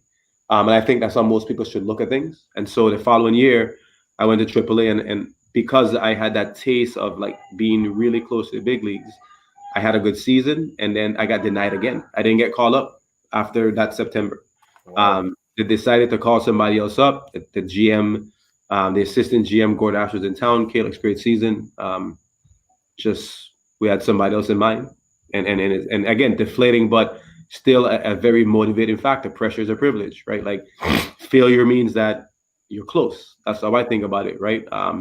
And so I go to the Dominican Republic the following off season, and with me knowing that I'm close as can be, I was like, I'm gonna keep grinding. I'm gonna keep fighting. I'm gonna keep looking at this thing like I don't know how I'm gonna get to the big leagues, but I'm gonna get to the big leagues. And I remember playing really well in the DR, and then the Major League Rule 5 came about, and then I had a voicemail on my. I was staying at a place called Casa de Campo. It's one of the best resorts. It's a 5-star resort in the DR, and I come back after a game. I'm like going to sit down in my villa. I'm about to have a glass of wine, right? Real quick, sorry to interrupt. Which team you played for in the DR? I played for La Romana. Okay. So yes, as Duquereros or the Toros, Los Toros. Los Toros. Okay. And so I go back. You know, I'm having a glass of wine. All of a sudden, there's a message on my phone. I'm like, what? There's a message? And I knew that the Rule 5 draft was that day. And so it was like, hey, this is, you know, so I don't remember who it was. So forgive me. But it was like, hey, this is so-and-so with the Padres. And I just wanted to let you know that we selected you in the Major League Rule 5. And so for those of you that don't understand what the Major League Rule 5 draft is, it's a supplemental draft for players that have been left unprotected by a Major League 40-man roster. So as you know, there's a 25, 26 now, but it's a 26-man roster and a 40-man roster, right? And so I didn't get added to that 40-man roster, which means that another team could have taken me and put me on their active Major League roster. So again, not understanding like first of all, it's hard to do. It's really hard to be a Rule 5 pick and then make the team.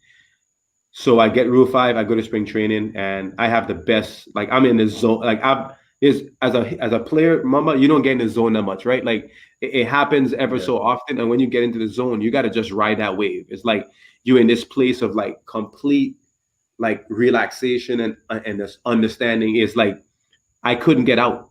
and I had the best spring major league spring training in my life. And then I got called into the office at the end of it. There was three Major League Rule 5 picks on that team. Somebody going home. And so two of the other guys, one guy got hurt and they put him on the DL, so they bought some time. The other guy got sent back to the Yankees, and then I made the roster as the last player on the team, which was unbelievable. So it's the emotions that you feel when someone just told you that everything that you envisioned, everything that you suffered with as a kid, everything that you work for, every rep, every swing, every run, every throw, every bad experience, like it validated every single one of those things as success and necessary. And when they said, "Hey, you're going to make this team, and you're going to make your major league debut on opening day," there was nothing. It was surreal, right? It was like a movie that it was like a movie that that you could have written of your own life, right? Like and you won the Academy Award, bro. Like it was worth it. And I don't know, most people think that. Here's where people really get it twisted. Everyone want to believe that in order for you to say that you've been successful, that you have needed to make millions of dollars or become a superstar in your industry. That's the biggest lie. It's the biggest lie that anyone can tell. Success is it happens on multiple levels, bro. Right? Like becoming a major leaguer and becoming Mike Trout doesn't mean that your life is going to be filled with joy. It doesn't mean that you're going to be changing, and influencing people on a great level. Now you have the platform to do it, but what are you going to do with it? A lot of people don't capitalize on those opportunities, right? And so, like, for me personally, I feel more validated and successful in my failures now because I can actually talk to people on both sides of the fence, right? Like oftentimes when you've been this superstar, you know how hard it is for you to relate to the rest of the world? It's hard. Mike Trout, now keep in mind, he struggled. Like people need to understand, he wasn't like an overnight sensation. This dude has had his own struggles. Ken Griffey, LeBron James, everyone want to believe that those guys have been overnight sensations, which is highly disrespectful. And so like, that's where as a player, as a person that believes in a higher power, you have to be really like deep rooted in firm understanding of like just living, like living is experiencing, bro. And being successful isn't money. Being successful isn't, MVP awards. It's not, all-star games. Living is like being able to rise up when your back is against the wall. That's what living is. That's what success is. And I think people, throughout the course of modern history, as we've moved into the era of technological advancement, and people that want to tell people, the 7 do's of being successful, has really created this narrative that is false. It's incorrect. It's creating depression and sadness in people's mind because they don't want to believe that failure is just a part of the process. The process is the reward. Understand that. The process is the reward. In order for you to get to the end of that tunnel, that light, you have to go through the ups and the downs. And to me, a person that can make it through all of those, that is a success, not how big your bank account is. And that's where I think people get it really, really, really wrong. And I think they screw themselves, man. I know for me, I've been through a lot. On the surface it appears that I'm successful. But I've been through a lot. Bumba, you've been through a lot. And at the end of the day, what really makes me successful? I'm a good husband. I'm a good son. I'm a good dad. I'm a good friend. I'm a good what's the word? When you first meet someone for the first time, like I'm good to that person. It's people miss it, dude. They're wrong. They don't get it. Like it's anyways. I don't want to like get into a tangent, but I'm happy you said that because I think myself and Panko attest to that. a lot of people that haven't really played, you know, if from a fan perspective, you know, what you're saying, they look at it that way. But you know, being the athlete and actually going through those experiences and experiencing those failures and adversity, etc., and you could go on and on. You know, it's good that you kind of touched on that and explain it, you know, that way, because it's true. It's so true. The more because it's funny. I don't want to say too long on it on myself, but I was thinking about. I always reflect on my baseball career because people don't realize how hard it is in the minor leagues. People don't realize how difficult it is, you know. And yeah, so it's like I always reflect on it, you know, and because at times I miss it and stuff like that. You miss the camaraderie with your teammates and stuff like that. That's about it for me. But I was thinking, I was like, you know what? I was comparing myself to other players that just had an easy breeze through the minor league system, and I was thinking the same thing you just said. Like they can't really relate to people. Like I could offer more to a kid 100%. That's trying to make it than one of those players that just breeze through the minor league because like I experienced just the adversity and so much stuff like that. So that's why it's funny that you said that because just the other day I was thinking the same thing, you know. It's a fact, man. Like, go ahead, Pan. That's what make a career experiences, you know, like adversity. 100%. You know what I'm saying? That's what show character too, because a lot of people can't push through adversity. What's interesting too is like when you ask someone, like if I would, interview Mamba, what do you miss most? He just said it. He missed the experiences, conversating and congregating with men, like men that share the same hopes and dreams that he did. He not going to tell you that he didn't make it to the major or he didn't make it to the major leagues and become an all-star or whatever the case might be. He ain't going to tell you none of that stuff. He ain't going to say that. Though I'm sure he had hope. But that shit, dude, I mean, sorry. That stuff don't matter. It don't matter. At the end of the day, is what are you doing every single day to make somebody else's life better? And there's different ways to do it. Just like there's different ways of leadership. I was more of the vocal leader. There's going to be people who's going to be more silent. And Mamba was the doer. You put your head down and you keep it moving. That was your style of leadership. Another style of leadership is empathy. Another style of leadership is showing respect. These are everyone has the ability to be successful in some regard. And I think people just like need to understand that, right? Like it's not the accomplishments that you see on the surface, is how you go about your days, man, is what matters a lot. You know? Facts. That's true. Well said, man. Well said. Well said. So that was 2007, San Diego Padres, 2008. Mm-hmm. It's funny because we shared the same spring training complex. For sure. You went Mariners and the Padres. Yeah. How was that? How was that experience like playing with the Padres? You know, it was good. It was good. Was Greg Maddux on the team that year? It was so this is a cool story if I can share it real fast. So Greg Maddux was a favorite of mine too. He wasn't the most favorite, but he was, I would say, he's top 5. It was surreal to walk into a clubhouse and see my name 2 lockers away from Greg Maddux. I couldn't believe it. I couldn't believe it. Like, if I'll be honest with you, my mom, the professor, she loved Greg Maddux, right? Like, my mom, I called her when the practice got done, and I said, "Mom, Greg Maddux is my locker mate."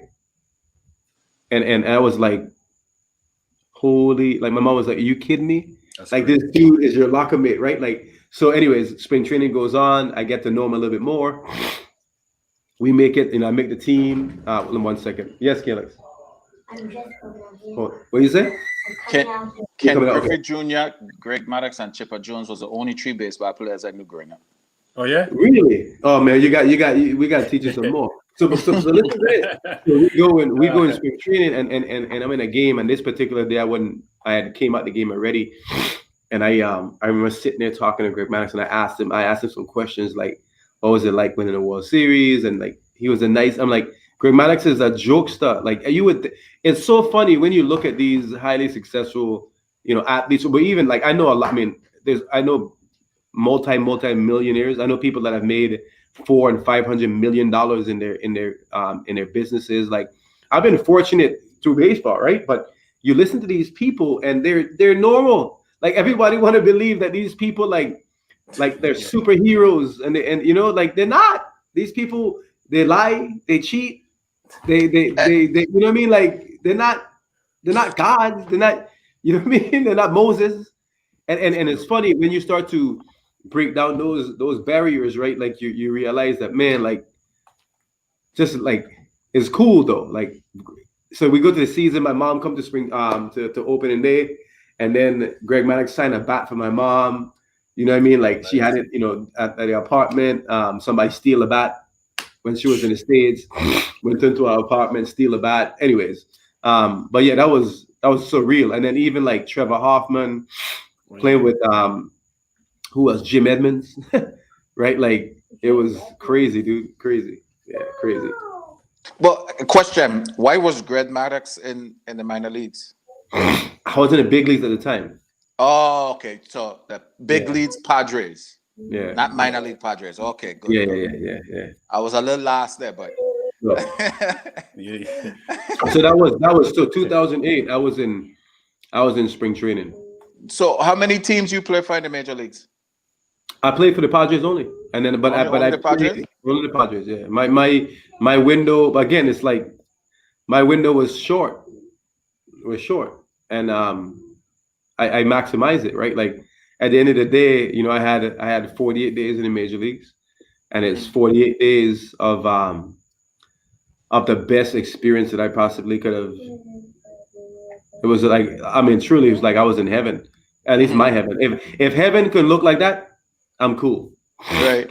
Especially living in San Diego. I mean, boy, jeez, unbelievable. It's I can't. I'm humble by that experience. I really am. You know, I don't know, man. And even like now, I can't believe like what I experience on a day-to-day basis. You know, yeah. It's cool.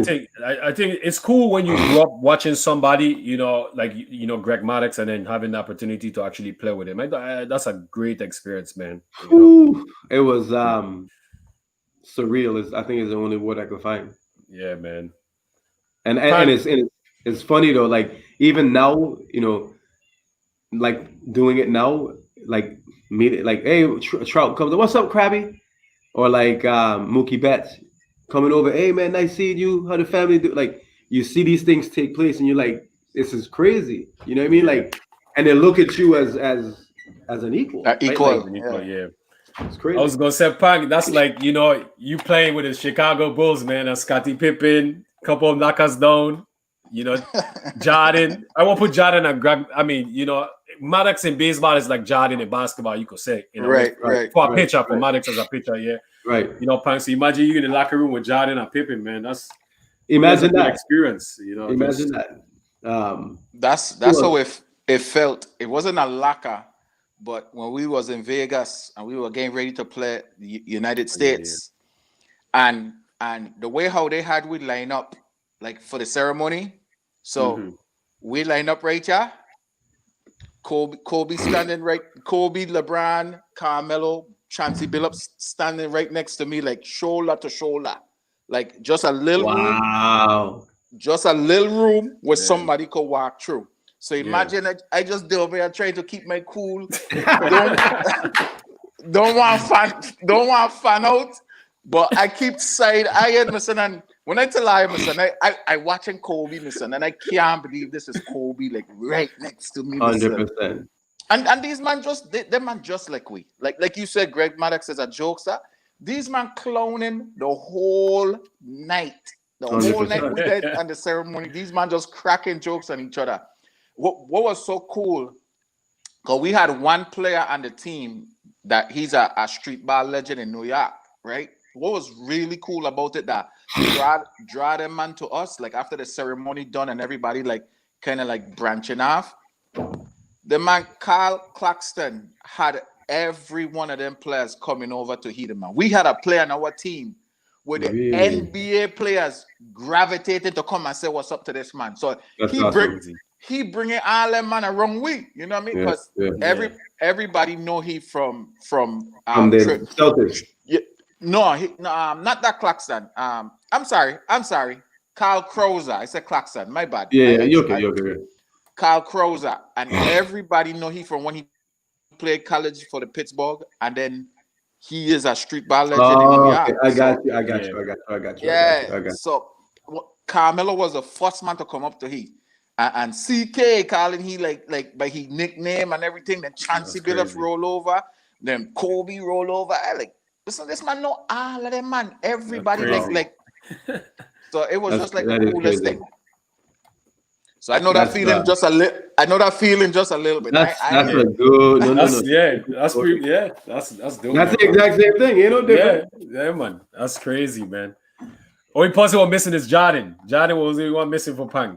You know, that's one person that like I still haven't met yet.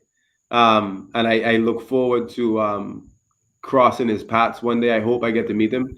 So like I know you said, you know, Kobe, and I'm a Jordan dude, bro. He did on your way. You say you don't play golf too. I know the club that he plays at. I've been invited to go. I just haven't gone yet. I haven't gone yet. So you're gonna do it. You're gonna meet him one Most day. like I do expect to meet him one day. Yeah, you will meet him one day. That will happen. I'm hoping.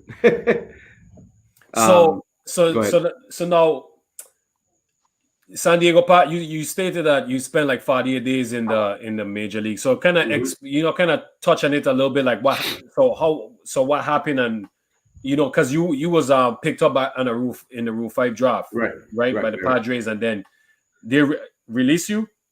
So I got designated for assignment. So in order for you to go back to the team, so to give a little context to everybody, when you become a Major League Rule 5 pick, the team purchases you from the other organization for $50,000, and they have to put you on their Major League roster. In order for you to not, like, you have to be in the Major Leagues the whole year in order for you to be a Rule 5 pick. If they want to take you off the roster, they have to designate you for assignment and then make a trade.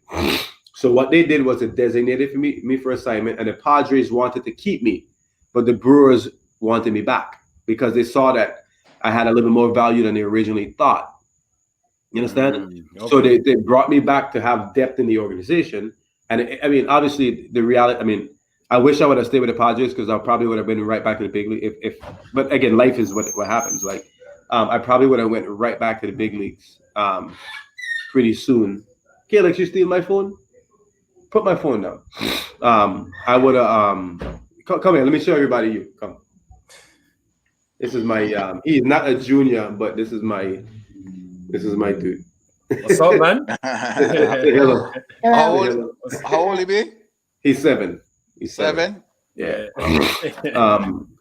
So he had more hair than me, but he looked like me. So the Major League Rule 5, that's how it kind of works out. And then so I got sent back. And then I actually I truly would have gotten called back up again, but I ended up getting a little bit of a situation where I got hurt. I didn't really tell nobody, and I stopped playing good. But that's for another show. That happens all the time. Yeah, that's for another show. That's the VA and you. We feel like we could play through anything. And nobody gonna take my opportunity. So right. And the reality is, though, I probably should have said something because then it would have bought me more time. But you live and you learn. Yeah, that's true. That's true. So you finished that season. So touch on your season towards the ending of your career in baseball. Yeah. So I went through a couple years. So I was like a career like 290 hitter in my leagues, which is, as you know, Mama, is good. And then I went through a rut where I wasn't performing nearly as well as I probably should have been performing for various reasons that, I'll just leave it. I'll say that. Right. And so by the time I got to my last year in 2011, I was 100% committed to like just enjoying my experiences. I was like, if I make it back to the big leagues, I'm good. If I don't, man, I'm going to go home. I'm going to start a family and it's all good. And so sure enough, my last year, I was very fortunate to play on a team that had about 6 current big leaguers that are playing. Adani Echeverria. What organization you was with in 2011? Toronto. Okay. I was in between actually that year I was in double A the whole year, but I was in triple A the year before. And so I had Adania Chavarria, Travis Darno. There's a couple other people that are still playing, but it was cool because like I had fun. I was the oldest dude on the team. I was a leader, as you know how I was. Yeah. I embraced the role of like, if I'm not gonna be one of the main dudes, like I'm gonna make sure everybody is experiencing life the right way. That was my idea. Like I'm gonna support them. If they're better than me, I gonna help them continue to be better than me. I am not a jealous person. It is what it is. I believe that value is given in more than just playing. So, anyways, we ended up winning the championship my last year, and that was my first time ever winning a championship in my leagues. And at that point, I was like, man, the last ball of that championship game was hit to me. I flip it to first base. I say, hey, peace. I'm cool. I was 29. I was never the type that I was never gonna hang on. I lived though. So like a lot of people hang on because they didn't live correctly. Like when I say, I don't mean that in a negative sense, but like they didn't really embrace everything that came their way. So like for me, I was okay like leaving the game. There was no independent ball. I didn't want, and people were like, hey, go play it. I'm like, play independent ball, dude. My experiences were good. Like I can't sit here and tell you that like I'm mad at the world. I can't sit here and tell you like, can you go? I can't sit here and tell you like everything was perfect, but I was okay with it. I was okay with it. And most people can't say that. That's true. Most people can't say that. And so for me, I was like, man, this experience has been great. I'm gonna close this chapter of my life. Like and I said not the book, chapter. I'm gonna close this chapter of my life, and I'm like, I'm gonna start another chapter. And I was ready. Like I was committed to like I'm gonna figure this out. And I'm truly grateful. I mean, like as I look at my life now, like I ain't mad that I made a decision. I mean, if in all honesty, if I would have continued doing the independent ball and stuff, I would have missed out on valuable years coaching, and I wouldn't be here now. You ever seen the movie Butterfly Effect? Yeah. Yeah. So I use that analogy a lot whenever I do my public speaking. Like if I change that 2011 season when I decided to retire, I'm not here now. I'm not here. And my life is very different. And I think people gotta grasp that concept, right? It's a novel concept. Like, don't think you should change it, right? Like here I am, like this dude. Look, check him out. I'm teaching it. I have another generation of baseball players that can represent the Crabbe name. Like, and I'm cool with that, dude. Like, it's not about me. Like, it just isn't. I've never been that dude. Like, it don't have to be about me. So anyway, so to answer your question, like, that's kind of how it happened, and I was prepared. Like, I was totally okay with it, man. That's good. That's good. That's so important, man. That is so important when you when you walk away once you okay with it. I was at ease, man. Like there's nothing that I felt like I needed to. Again, no stone wasn't unturned. No door wasn't open and closed. Every door was open and every door was closed. Like, and I interpreted it that way. Like my ability to see a situation for what it was again my gift. I truly believe that. Like even to this day, when I start feeling certain things, I'm like, God, the intuition, don't ignore it. It's like when it says you guys start getting better. Like for me, like right now, what I've been doing is I've been spending time kind of organizing my philosophies and my coaching methods, because my belief is one day someone's gonna call me and that some team is gonna want me to be their major league coach, hitting coach, and that means that I need to be ready to lead a whole organization. And if I'm not prepared for that opportunity when it presents itself, I'm gonna miss out. And my intuition is telling me that right now. And I'm doing it. That's good. Like maximizing your opportunities, you have to feel fulfilling when it's all said and done. 100%. So that's good, man. 100%. Like I no regrets. You can't live with regrets. I don't have any. Not one time. How many kids you have? I have two. I have a 9-year-old girl and a 7-year-old A boy. 7-year-old, this is me. Be quiet, bro. You know that, right? Let me do something. Kaylee, let's get up and hold on. Let me move from the porch. I was showing my pool. 1 second. Yeah. This is my spot. Looking good back there, man. Nice, Yeah, nice view, man. Nice view, nice view. This is my lazy spot right there. Hold on. Kaylee, come inside. Come. On the yes play, man. You gotta relax. I gotta relax. I want to show y'all my little man cave too. If you don't mind, let me take you over to my Kaylee, can you go grab the charger from over there? I can let me take y'all over here. I'm gonna show you my little. This is my proud room. Hold on.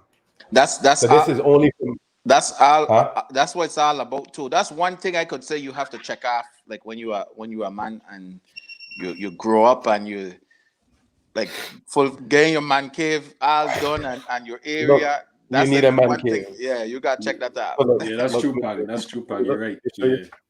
Welcome to the Crabbe Shack. Let me show you this. Hold on. This is my. If I lose you for a little while. Nice. Ping pong.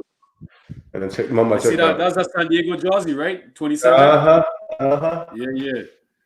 And then my jersey up, my jersey hanging up there. I need yours. I need yours. In all seriousness, I do have I want to put on this wall right here. I want to put on this wall here all of the Virgin Islands athletes that have played. So I mean, that's my next project. I'll ball up on the wall sign.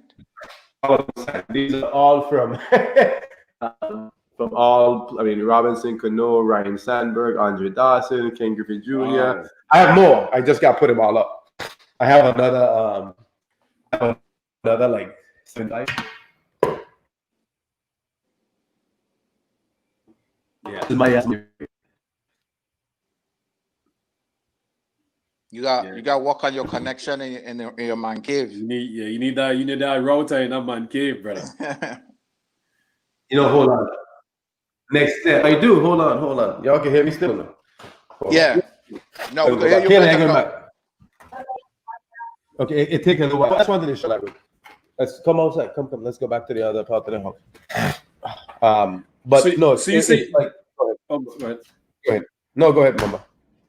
No, I was just gonna say you said that your next project is getting all the VI jerseys or like pictures of the VI players. And if I can get jerseys or something, then I want to try and get them so I can have them on the wall. You have to hit Rico up for that. He's the man. I do need to. I know Rico is the man. Like I need to actually reconnect with Rico. Rico has been obviously extremely valuable for all of us VI baseball players because he's kept our spirits alive. Big time kept us alive. You know what I mean? Yeah. Real quick. We're gonna do Jojo. Yeah, Jomo. We're gonna do Jomo. Once he give us the date, we're gonna get Jomo on. So definitely we're gonna get Jomo on. He already confirmed he gonna do it. So just getting the date. Let me grab my charger real quick. Hold on. Okay. Hold on. Hey. Yes, Sandu. So we're gonna definitely get that going with Jomo. You know who is Sandu? You know who that be? No. You know Veer? Yeah. Veer from Lorraine. Yeah. That's who Sandu be. Oh, that's who see these names, man. You check. I can't really have a picture or anything, so no. Man, I didn't know that was Veer. Okay. Yeah. Yeah, big up Veer, big up man. Long time. Been years. Yes. It's been years for me too. I ain't seen Veer since I left St. Yeah, man. Yeah, that's true, man. Jeez. Yeah, man. So Mama, tell me, I know you interviewing me, but let me ask you, you said your son, right, is a big time basketball player, right? No, I would say I ain't gonna say big time, but he's a basketball player. I'll say this about I'm gonna be 100% honest, right? He has all the skill set. He is he hasn't grown into himself yet as a player, but a lot of He tall like you? he's 6'5.5" and 15 years old. He weighs a size 13. He was dunking from since he was in the 8th grade. He started dunking. He has all the skills, man. If you watch him play, he's like a, you could say like a, remind like a kind of like a Kawhi Leonard type, Paul George type player, like that. He has all the skill set. He could shoot. But he hasn't grown into himself yet. When he plays, you could see the skill set, but the game up in the mind hasn't catch up yet. You know, because he started playing late. He's 15. He started playing when he was 10 years old, 11 years old. Yeah, so it's still trying to catch up, but he has all the potential. Everybody that sees him falls in love with him.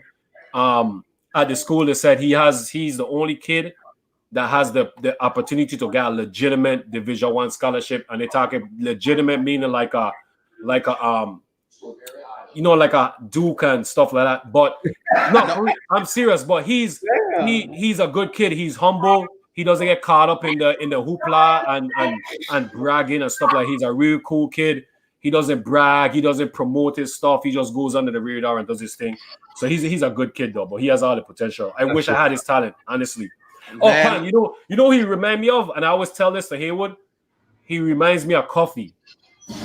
And that's what I will go and say to you now, because that video that you show me, you kind of downplaying the man a little bit, which is all good. But I do He's my son, so.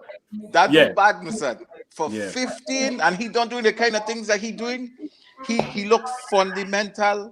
He's sound, and you could tell he ahead of his class. Yeah. So you got yourself one, huh?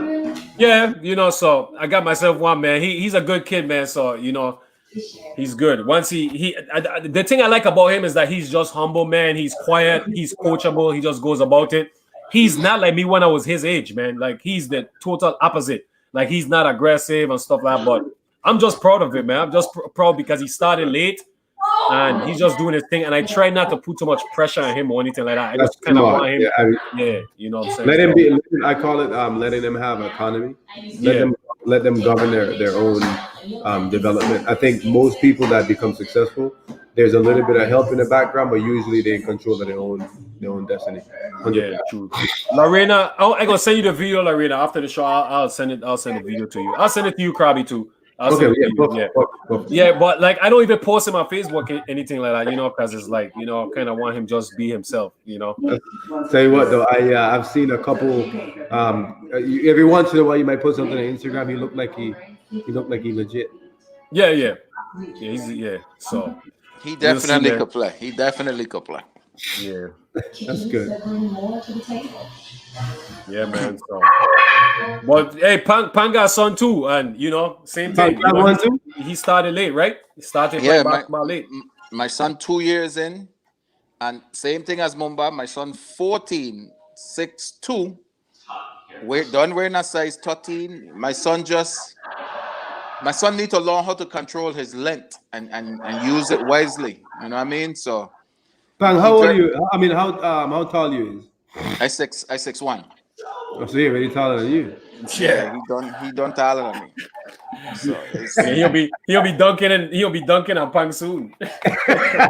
Hey, I ever show you the video that he dunking the rim he get outside?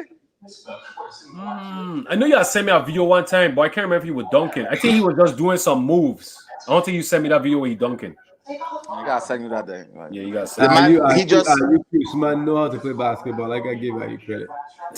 Man, VI people know how to play basketball. We talk about this all the time, man. Like we just don't know what we have in the Virgin Islands. We didn't know the talent that we have in the Virgin Islands. That like we would have some good games against other teams in Cruise, but we used to have just as good as game against rack teams. You know what I mean? So the VI just all around got great talent, son. We just got to get them in the right position, the right places, the right time for the exposure. We need to get them in tournaments outside of the VI, in states. That's the only way we're gonna get him on the radar. Like really, really get him on the radar. True. I agree. Yeah, that's true. That's true. One night is still 99 So, Oh, great. I'll ask you this question that Artie asked earlier. And you kind of touched on it at your goal, but what's your ultimate goal? I do want to be. I definitely want to be a major league hitting coach. I mean, I think if if there's something you want me to, like, I can check, that might be one. But if it doesn't happen, it'll happen. I ain't gonna cry. I'll keep it moving. I ain't want to mess up your kids them watching TV, but your TV kind of coming overloaded on you. Okay, Callix, turn off the hold on a second, okay? He turned on the TV. Hey, you guys can sleep anyway. Punk, you get a little man in trouble, Punk. No. I'm sorry, I have No, I got some speakers in the wall that playing louder than I thought. My bad. No, you straight, man. You straight. My bad. Me wanted to interrupt the little man TV time. I feel bad now. No, he should be. He's supposed to be sleeping by 8:30. So here's what happened. My wife works at the hospital. She just got called in to go do something. So like he running wild right now because he know she ain't here right now. So it's all right. Hey, hold on a second. You gotta go brush your teeth though. Time. You got 2 minutes to go. Hey, go brush your teeth. I go brush your teeth. Now, I'm gonna say it again. Okay. So so let me say I definitely want to be a major league hitting coach one day. I feel like I have the potential to be a good hitting coach. I've actually asked, what I try to do is I try to have players give me feedback on what I'm good at and what I'm bad at. I think you talk about self-reflection, but I do like a report card, a progress report. And so far, the feedback has been overwhelmingly good from very experienced players that have played a long time. And I asked them the question. I said, do you think, I have what it takes to be, a lead hitting coach? And every single one of them so far has said absolutely 100%. And so there's things that I need to work on. There's those things I've already began to work on. They're more procedural stuff than anything. But yeah, I definitely, Mamba, I could see that happening. I could see it happening. I could see it happening too, man. I think you're in a good environment, especially with Chris being your manager and stuff like that. Chris has a good he has good respect in the major league. He was Dave Roberts' third base guy. Yep. He's a good baseball guy. You are around a lot of good hitters. Yep. Rangers have some good hitters. And getting those positive feedbacks is a good thing. I think it's valuable. Yeah, and I think, and the good thing is that you already got your foot in the door as far as being a coach in the big leagues. So once you're coaching the big leagues, you're always gonna have opportunities. It does when it comes. It's just exactly. Yeah. I think you're right. Like, so that's something that, again, like I mentioned, I'm preparing for, making sure that I seize the moment, so that whenever it presents itself, I'll be ready. Yeah, man. So. No, I'm gonna ask you this question. You think Chris would come out one of these days and do a show? I do, 100%, 100%. Right. So who's Chris? The manager. Oh, your Rangers manager? Yes. He from the VI too, or that's just no. Okay. But Mamba played with him as well. Oh, okay, good. He would 100%. He said he would. Just so you know. Man, he the challenge would be he's Arizona time, so just be aware that. Oh yeah, he's in Arizona. Okay. Because I would like to get him on and you on too. Yeah. And it's more of just it's more for the kids, and it's more for the kids watching, especially in the Virgin Islands, Yeah. Just kind of it doesn't have to be long, it's just more talking about, the importance of, if you want to become a baseball player, what's the right approach to the game. He would definitely come on. Just let me know. When you want it to happen, tell me, give me a date, and then I'll get him prepared for it. Okay, so we definitely do that, and it's just more for the youths. For sure. It's for the youths, So you got nothing to worry about. I promise. I'll take care of it. Yeah, I can even get if you wanted to, I can definitely get like one of our big leaguers or somebody. I mean, if you, as you know, I'm connected in the game, so if you want somebody to a Josh Donaldson if you want, somebody like that. I can get them on the show. I mean, that wouldn't be a problem. That should be good. We definitely need to get connected with all our baseball coaches and players back in the Virgin Islands to jump so they can on come on that show. Yeah. I think that would be special. Yeah, that would be real dope. Yeah, it'd be real dope. So yeah, definitely we work at it. I talk to Tegan, I talk to Pang, and then we come up with a good time frame, and then we definitely contact you and make that happen and stuff. 100%. 100%. So because it's just be good for them to hear it from major league manager and a major league coach. So I'm not sure how many kids in the Virgin Islands know you are a major league coach. I'm not sure, but it's good. Unfortunately, I don't know. So here's the deal, right? Like, I left when I was 15. Obviously, I bleed the colors of the Virgin Islands. Unfortunately, I just don't know how much people know about what I'm doing. I mean, I don't, and this is where outlets like yourself create really good opportunity. Rico, there's some other people I know. I saw Miss Robinson with Livewire. Yeah, so and I've actually done interviews with her before. So I know that there's people that are definitely trying to raise the awareness of the Virgin Islands athletes, but I just don't know how much, right? Yeah. So because it kind of gives kids inspiration to not just some kids might not want to be a player, they might want to be a coach or a manager. Exactly. They see somebody from their hometown doing it, and it kind of gives them motivation. So 100%. Yeah, we have a question here, and I want to say some of the questions was maybe from Rico. This is a question from Rico. Yeah.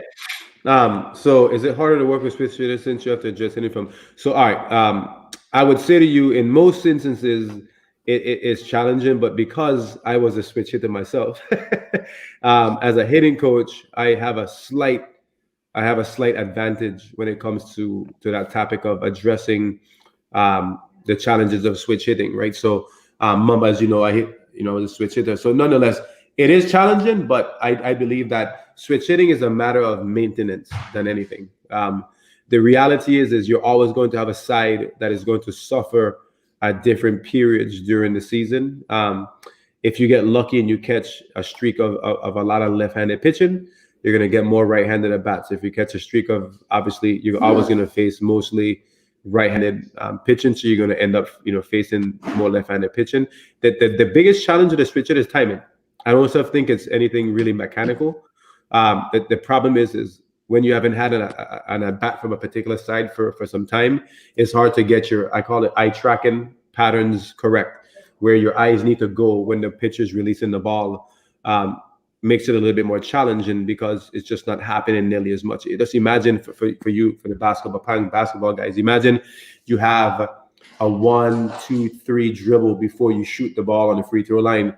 Well, if you haven't played for a while, you might lose that timing pattern or the tempo of each bounce in between. And then when your eyes go up to look at the rim, as you know, that can significantly affect the timing of the release, right? And so there's this gradual increase of what you're doing. It's a bounce into a look or eye movement, and then into an actual movement. And so switch hitting makes it challenging in that regard because there's nothing like facing a live pitcher. Batting practice, a machine, nothing simulates accurately like actual pitching for a hitter, right? And that's the challenging part about it. So I don't have as many challenges because I switch hit, so I understand it, but it's not easy though. That's pretty, man. That analogy you use with basketball with the free throw line and the bounce, and that's pretty. I never thought about it, but that was good. That's why I coach. Good. I have the ability to jump in somebody else's shoes and help them understand. That's why I'm good. A lot of different other sports. I don't know what it is, but a lot of other sports that gravitate to basketball. So any whenever I watch interviews of baseball players, football players, a lot of them they say, or even basketball players, a lot of them they said they played both sport when they were growing up. And for sure, it's funny. I know you guys are the basketball guys, but I actually and you can probably find some info. I played a lot of basketball myself. I knew that baseball was my sport, but I played in the tournaments from St. Thomas to St. Croix when we would go over for the Paradise Jam. I played for high school for Charlotte Molly. I was a point guard in the high school teams. So What year was that? 19. So I went to 98. So I would say 97, 98. Oh, I did a Paradise. Yeah. You get beat up bad by we then. You're probably right. You play with Jabari Brown then? Yeah. Jabari's one of my Jabari and I like. I play with Raheem. I play with Jabari. I play with Cletus. I play with. So you don't remember the best player on Complex team? Was it you? Stephen Hodge. Really? Oh, that's right. That's right. Yes, yes. I was on those teams. Yeah, I was on those teams. Chicken Hawks was, I don't know. Just at that time, Idorican with Caesar and Idorican was, I think, yeah. Better than they were good. You play with TJ, Raheem, yeah. I want to say Boo Boo came up. I didn't always. So I was. They were a year older than me. So I would come from the JV up to varsity. So I would come over with them to play in the tournament. Okay. Right. That's how it was for me when I was on JV Mumbai, and when I was in Arta, when I was in 7th or 8th grade, I played in tournaments against Central and we playing against Tyrone Alec and them man and that's crazy. And me and Frenchie. So I always move up with the varsity to go and play in tournaments, which was crazy because it feels like they were moving 10 times faster than we were saying. I was with remember Tito Dow? I remember Tito. Yeah, that was my group. Yeah. That was my group. And then so anyways, yeah, I play, but I wasn't like I was good. Don't take me wrong, but I wasn't gonna play basketball. I would have shot this person and a cut. I think at that time TJ was our best player. Then maybe Raheem. Raheem was good. Yeah, TJ was good. Raheem was good. Yeah. I think Jomo was a rookie. So I'm not Jomo. Jabari was a rookie. So he would just. And then there was what he named? Oh my God. Carlos. I had he was big dude. I mean, strong, right? I'm thinking there was somebody else that was with Jabari. We used to call him Goro. I must have forget the name. I feel bad because I actually know him well. I just can't remember the exact name right now. But anyways, there was a couple good players, but y'all were obviously St. Croix. Y'all were. No, we start talking baseball though, right? Like you only got a couple, Maki, like a couple of IU, but yeah, you're right. That's true. That's true. Yeah. We dedicated our efforts for we know where we could win. Well, man, I wish I had known more about your career and follow you a little more in baseball. It's all right. I mean, I left early though. Like to be fair, I was 15 years old when I leave, and the way, as you can tell, there's a level of humility. Like I probably could have done a better job of like making people know what I was doing, but I am so into the moment, man. Like, and I love the Virginals. Don't take me wrong, I do. I represent well. I talk about the VI. My glove. I'll actually show you. I wish I could. Kaylee, you want to go grab my glove for me? Yeah. Y'all will go get it out. I want to show you this. Y'all, remember you were like this. I'll be right back. Give me like a minute. Let me go grab something, okay? Yeah. I want to show you. No, that's okay. Man, that's crazy, man. Not even know that he played with the Chicken Hawks. That's crazy for real. Yeah, I didn't know that either. You always lost something, man. That's crazy. Right. Yeah, that's why I love these interviews because man. A lot of people that we interview, like we cross paths a lot, and we just don't know it. You know what I'm saying? Don't know, man. I think it was just, it was, I guess, not having social media during them times, kind of made it difficult, I would say too, probably, And he seems like he said, he was a lot in the moment, and it's hard keeping up with coming home, and because I'm pretty sure when season in, he got spent time with his family. You know what I'm saying? He got to make sure he stay in shape, for whenever training camp start back up. I'm pretty sure he wanted to take 2-3 weeks to just step away from the game, maybe leave the country. You know what I mean? Go on a trip. Just that's you true. know, like it ain't easy. Like, man, every summer I get home. You know what I mean? That ain't easy. Yeah, it's hard, especially with baseball, because they play 162 games. Right. So you always you on the road, you're at home, and yeah, man, there's just so much traveling. And then, like he said, he went through his day. He busy. Like, geez, that's rough. Being a coach, and it's honestly up to other people. It ain't up to him for us to know what's going on. It's honestly up to other people. Like well, let me hit Zora real quick. Yeah, Zora, he from St. Thomas. He from St. Thomas. Go ahead, Pang. My bad. It's up to our people home, like the coaches and at home, the people them in the media home, to keep us aggressive at players that they're firing. You know what I'm saying? We should always keep these players in mind when they leave home. If they were good when they were home and they leave home to get a better opportunity, it's up to the media at home to keep up with these players in America, because it's not that he left home, man, like with any malice against the VA. He left home for a better opportunity. You know what I'm saying? Yeah. So it's up to the media to keep the people in home. It should just have a section in the sports section in the newspaper for people that are playing abroad. We should always keep up abroad. Yeah, you're right. I'm back. Okay. Right. Yeah. Yeah. You good? Okay. All right. Sorry, my son touched the computer. I don't know if you see it, but let me show you this, Mama. This is my glove that I use. Okay. And that's what you practice with, or what I use now. But nice. See, what's the colors? You know what's crazy? I had a glove with a VI flag too, man. I should have kept my baseball stuff. I give Why away my stuff. Man, you crazy, dude. And then like my name on the other side. So like, yeah, nice, man. So that's no, like that. I look, when I leave, I heard y'all talking. When I leave, I was focused, and so like for me, what was my central focus was to just make it, and I felt that was going to speak for itself. I represented both on and off the field. There's nothing, you're not going to find anything bad. Yeah. Hey, tell your mom I say hello, really. So her mom was one of my teachers. Just so okay. Yeah. Was she a strict teacher? Oh, cool. Boy, don't get me started, partner. She was gosh. Off the chain. Like, do you living in the States? Do you run into people from the VA a lot? I do.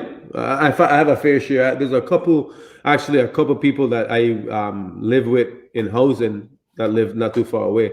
But in fairness, I'll be honest with you, and Mama know me. I've never been like, I don't go out. I don't party. Like, yeah. I mean, don't take me wrong. Like, if there's an outing that I need to go to, I'll go. But I ain't gonna. And VI people like to party.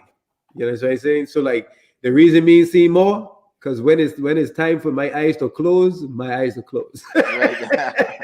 I'm gonna be honest with you, Pang and Callix. Honestly, like, and this might be putting more stuff on your plate, but if anybody back home have kids that's interested in baseball, they should definitely get in contact with you, and you could 100%.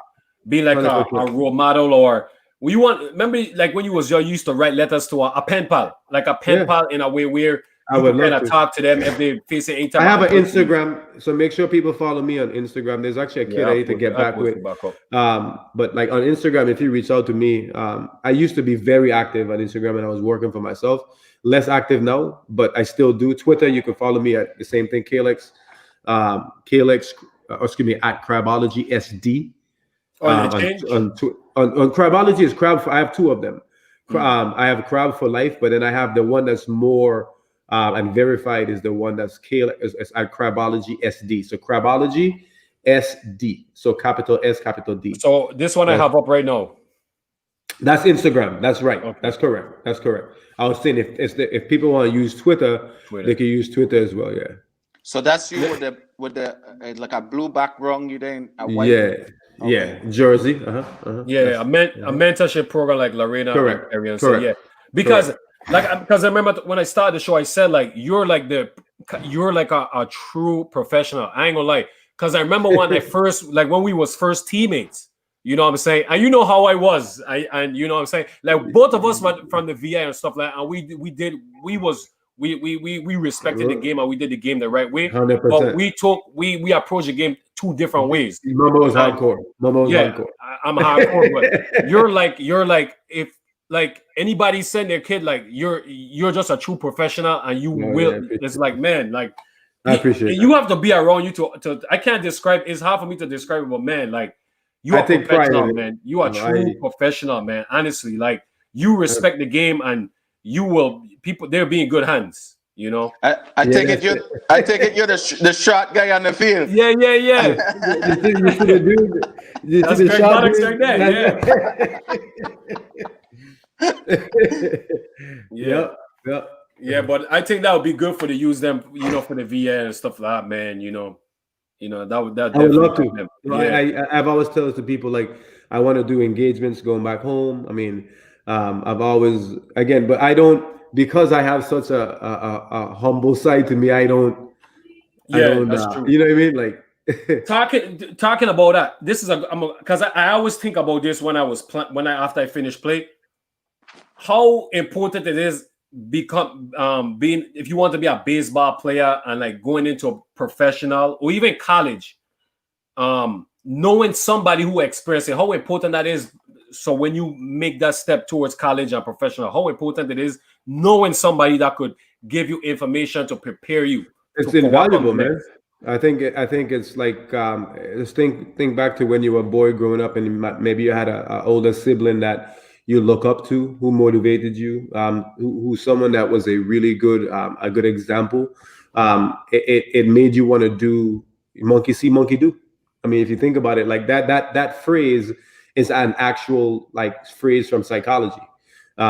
When and like, yeah, isn't that crazy? I've met a lot of cool people. I see. I met presidents before. Oh, that's dope, man. That's dope. So yeah, I do believe that it is valuable to have someone that you can look up to and model kind of what behavior you believe is the right behavior. And you know, but also like just to inspire you to want to keep chasing after something. I remember, I obviously I believe in dreaming big. That's something that you believe, Pang believe. And so when you have someone that is doing something bigger than you, it's quite energizing to be able to see that person and try to make a move in the same direction that they do. So again, I welcome that. I value that. It's something that I like. I mean, it's fulfilling. I think life needs to be when the reason you eat is so that you can fulfill the need to be fulfill the need from being hungry. And I think it's the same thing. We as human beings, going back to thousands of years, we love fellowship. We like companionship, and I think is what we're supposed to do. I think God created us to fellowship and to care for people. That's true. That is so true. Like, what's your biggest accomplishments that you value the most? What's your biggest accomplishment? Honestly, that's a really good question. So I'll tell you something that I have done and I still do. I actually need to pull it up real fast because I want to tell you the exact number. So I'm Callix Crabbe, baseball reference. Baseball. I want to tell you the exact number. So, and I know it. I just don't want to say something wrong. So when I made it to the major leagues, I was where did it go? I can't find it now. I believe I was the number 16,000, like 103rd player to have ever made it to the major leagues. Usually it's up there, but it's not showing it right now, so I can't verify it. But excuse me, wrong. 16,875th player to have ever played Major League Baseball. So let's think about this for a minute. Let's put this in context, right, Mamba? Right. So let's put this in context. Baseball has been played for over 120 years. Yeah. Right. Like, and in 120 years, there's been about 18,000, maybe like it's probably more than it's probably like 19,000 people that have ever played at the major league level, and I get to say that I was one of that 19,000 people, uh, 16,875th player. The question is, how many of us, and then you can even talk about just being a professional in general, making it to my leagues. That number is also there. That's another factor that's important to acknowledge, right? But like, how many people have tried to play baseball? You think in the history of this game, or who have wanted, who as a kid have said, I wanted to play in the major leagues? How many kids? Because, right, like man. millions and millions Millions, yeah. It's been millions, right? yeah. I mean, America's pastime, man. That was the sport, right? you know, That so- was the sport. I mean, a baseball served a number of it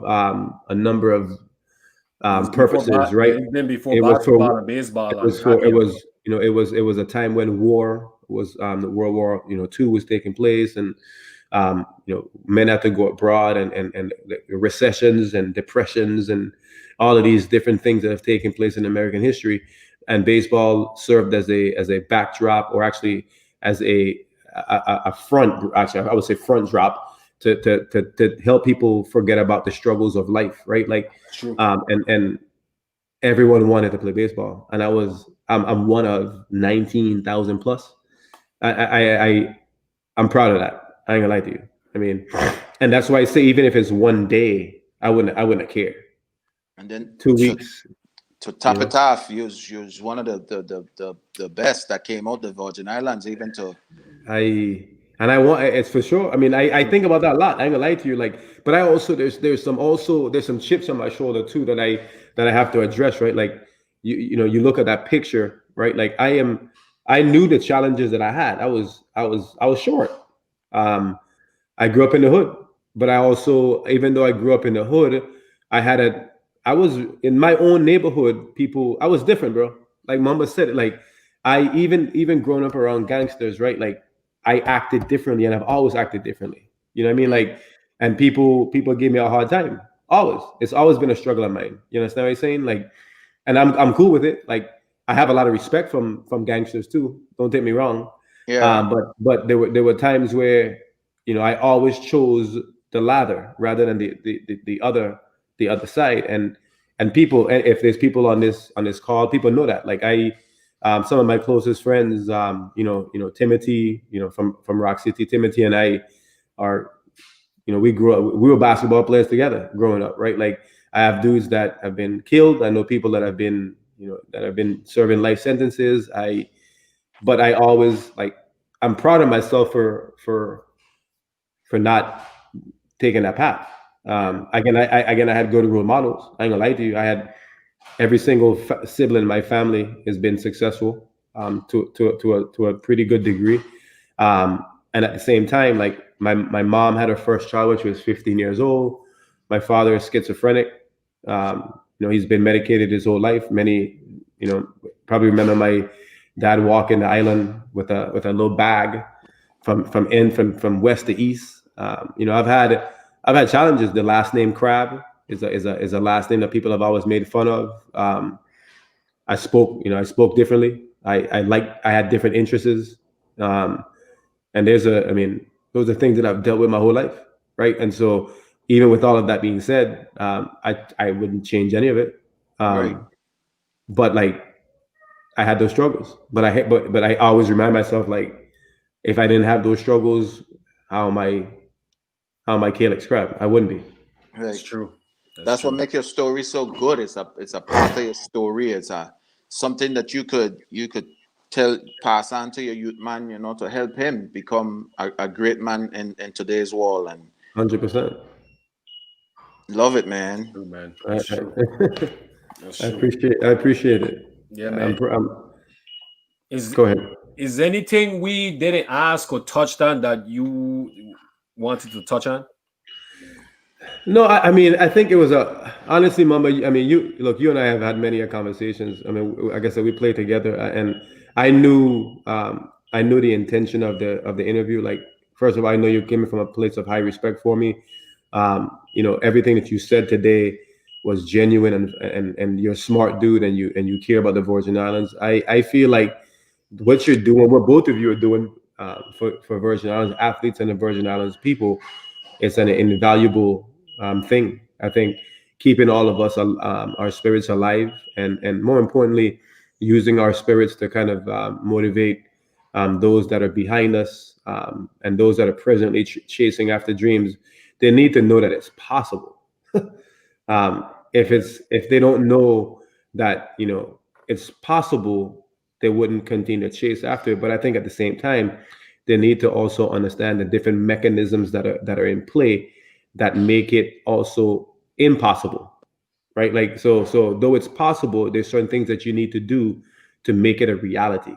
And I think a lot of people don't get that. They think that the ride is going to be easy. They think that it's going to be it's as simple as show up and do. It's not that simple. Anybody can show up. Anybody can show up. That's easy, right? Like, it's once you show up, and it's at the game itself or life itself is asking you to do specific things. Are you willing? Are you ready to make those sacrifices? Are you prepared to look at it the way that is necessary in order for you to make this thing become a partial or a full reality, right? Like, those things they need to hear. If they don't hear these things, many of them simply won't know how to even act, right? Like, they won't know how to take the first step is showing up, but then what's next? I always tell it to people, like, you have to have your what's next in terms of like steps, like so anyways, I mean, I look, I think it's been nearly 3 hours and it's felt like 30 minutes. I mean, I think that speaks for it. I think that speaks for itself, that it's been an impactful conversation. I know for me, anytime I get the chance to share my story and share some of the details of that story, I think it's a nice reflection, Pang, and it's a reminder that's necessary that though life is continuing and life isn't easy, I have accomplished a lot. I sometimes you want to be so humble that you forget to look back and say, like, shit, I've done some good stuff. You know what I mean? And in a short period of time, I mean, it's long in a sense, but still it goes by real fast. It does. I think you're right. And maybe the second part of my, you talk about innings. So you got the third, first three, and then the next three, and then I would say, like I mentioned earlier, I think I'm in the second or third inning of life, but I probably moving forward should do a better job of kind of like reflecting and appreciating what I've accomplished, instead of always like I'm like a horse. You cruise man, like a horse, right? By the way, Mike, just so you know, horse. My I don't know if you knew this, Mamba, but my grandfather was from St. Croix. Okay. So he's a Lewis. Lewis. So he was a horseman. A Hassman. I will send you some of his legendary horses that he run over in St. Croix. But nonetheless, like, I need to do a better job, honestly, of kind of like people always tell me, you're too humble, and I'm not. Like, I'll be you, Mama, you know me. I confident. Don't take me wrong. Yeah. There's certain things that I love a good debate. Like I said earlier, I like a good conversation, and once I get past that, I'm like, I don't need excuse me, I don't need a whole lot else. I have a beautiful wife. I have I have some good kids, and I'm living life. So I'm good. I'm good. Bless you, by the way. Yeah. Thank you. I ain't gonna catch COVID from me over the phone or over the computer. Right? You talk about the inning stretch. RT asks this question: what is your ultimate ninth inning? My ultimate ninth inning in terms of a game. Yeah, you know how like you relate your life to innings. Like, what's your ultimate ninth inning? Yeah. What's my ultimate ninth inning? And I know this is gonna sound corny or cheesy, but I think for me, if the two kids that I have right now, if Alana,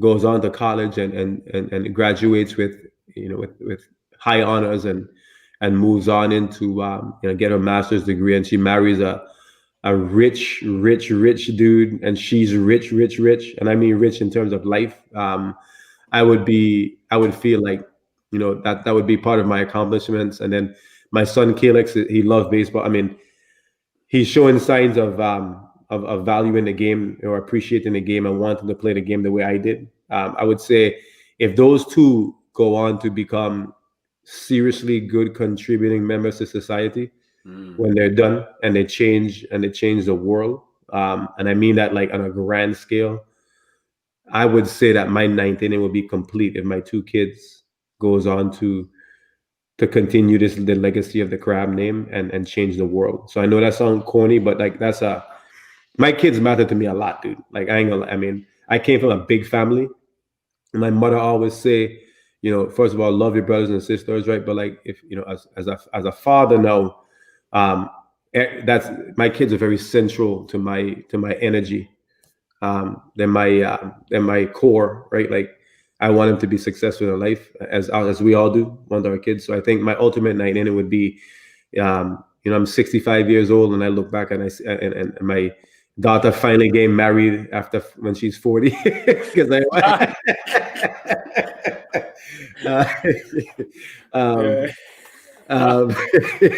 I would say that's my grand night. That's my grand night in. Beautiful, man. Nice. Yeah. And ain't nothing corny about that. Ain't nothing corny about that. Trust me.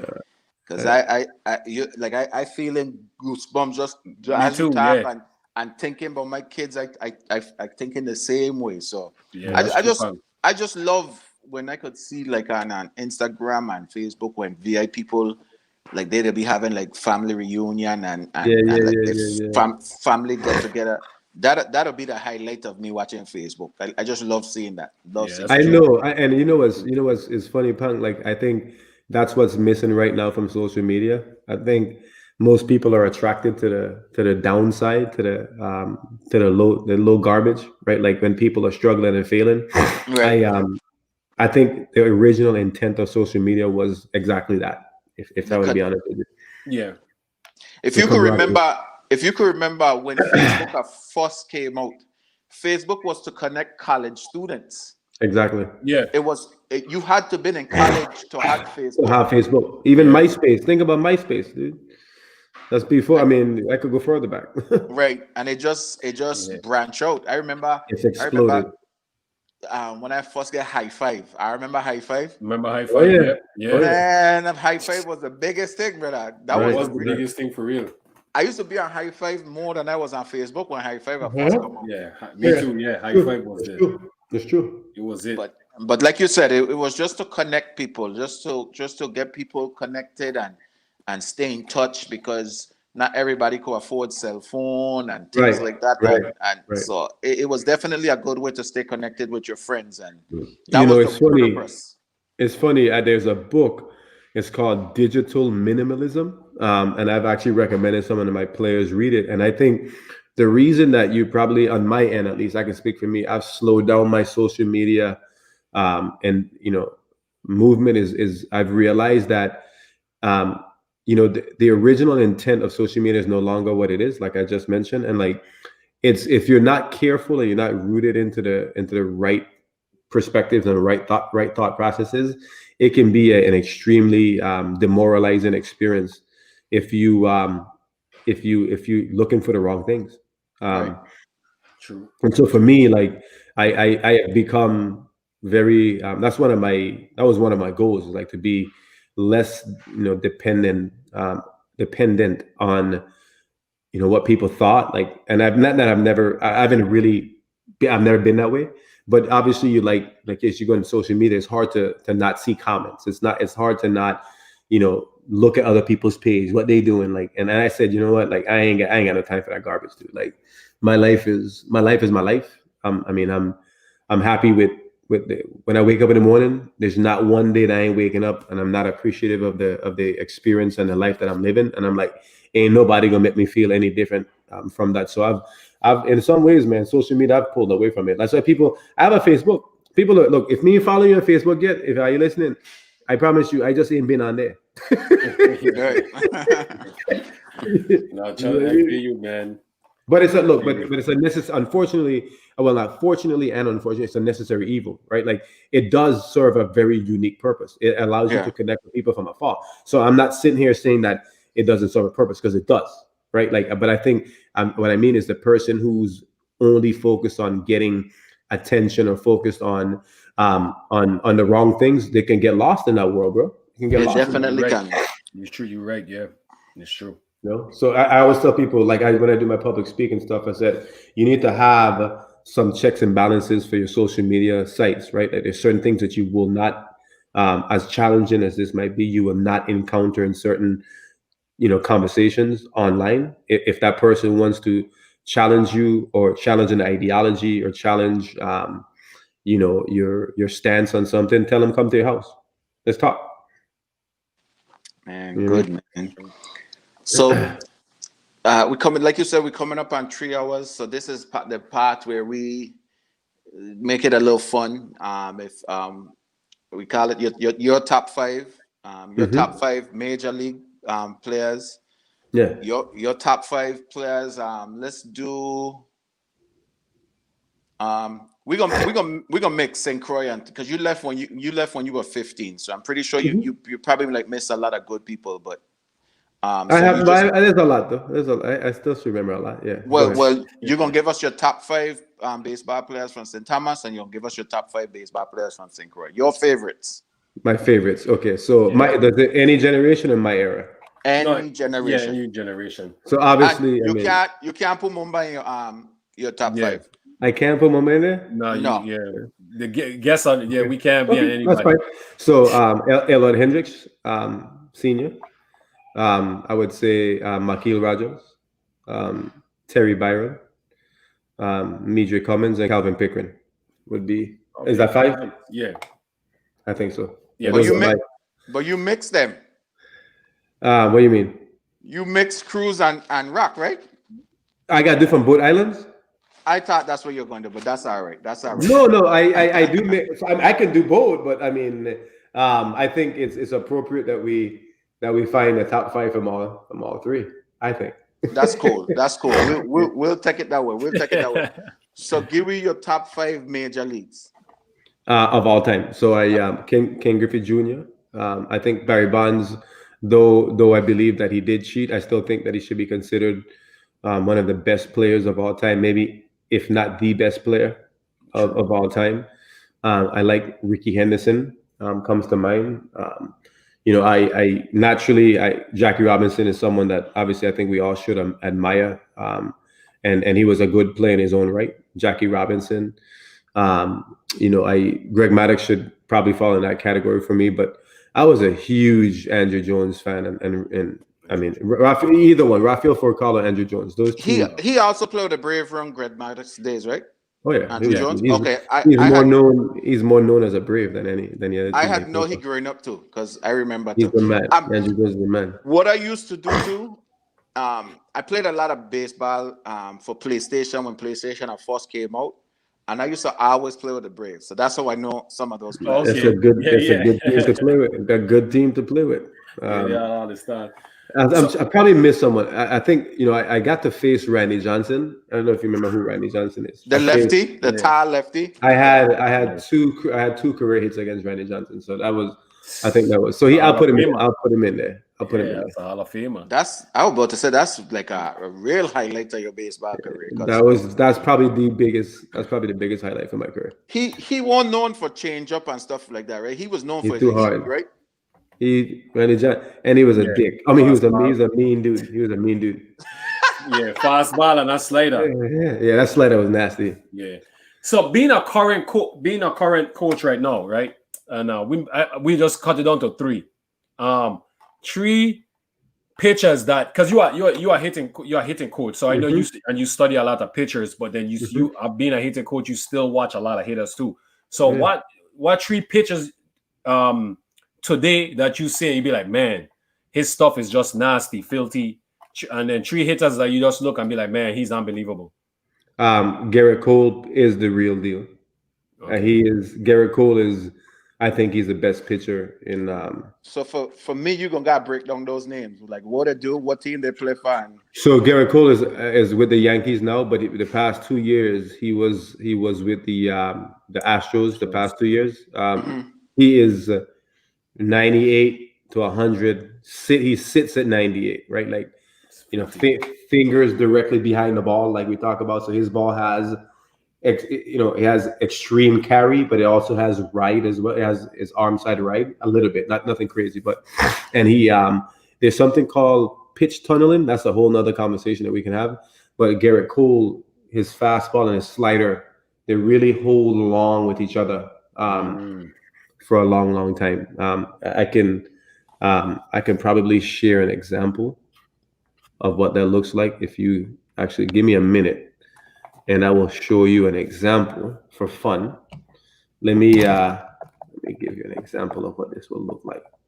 So this would be actually cool for some Virgin Islands baseball players to see what this looks like. That's the most important thing as a pitcher, by the way.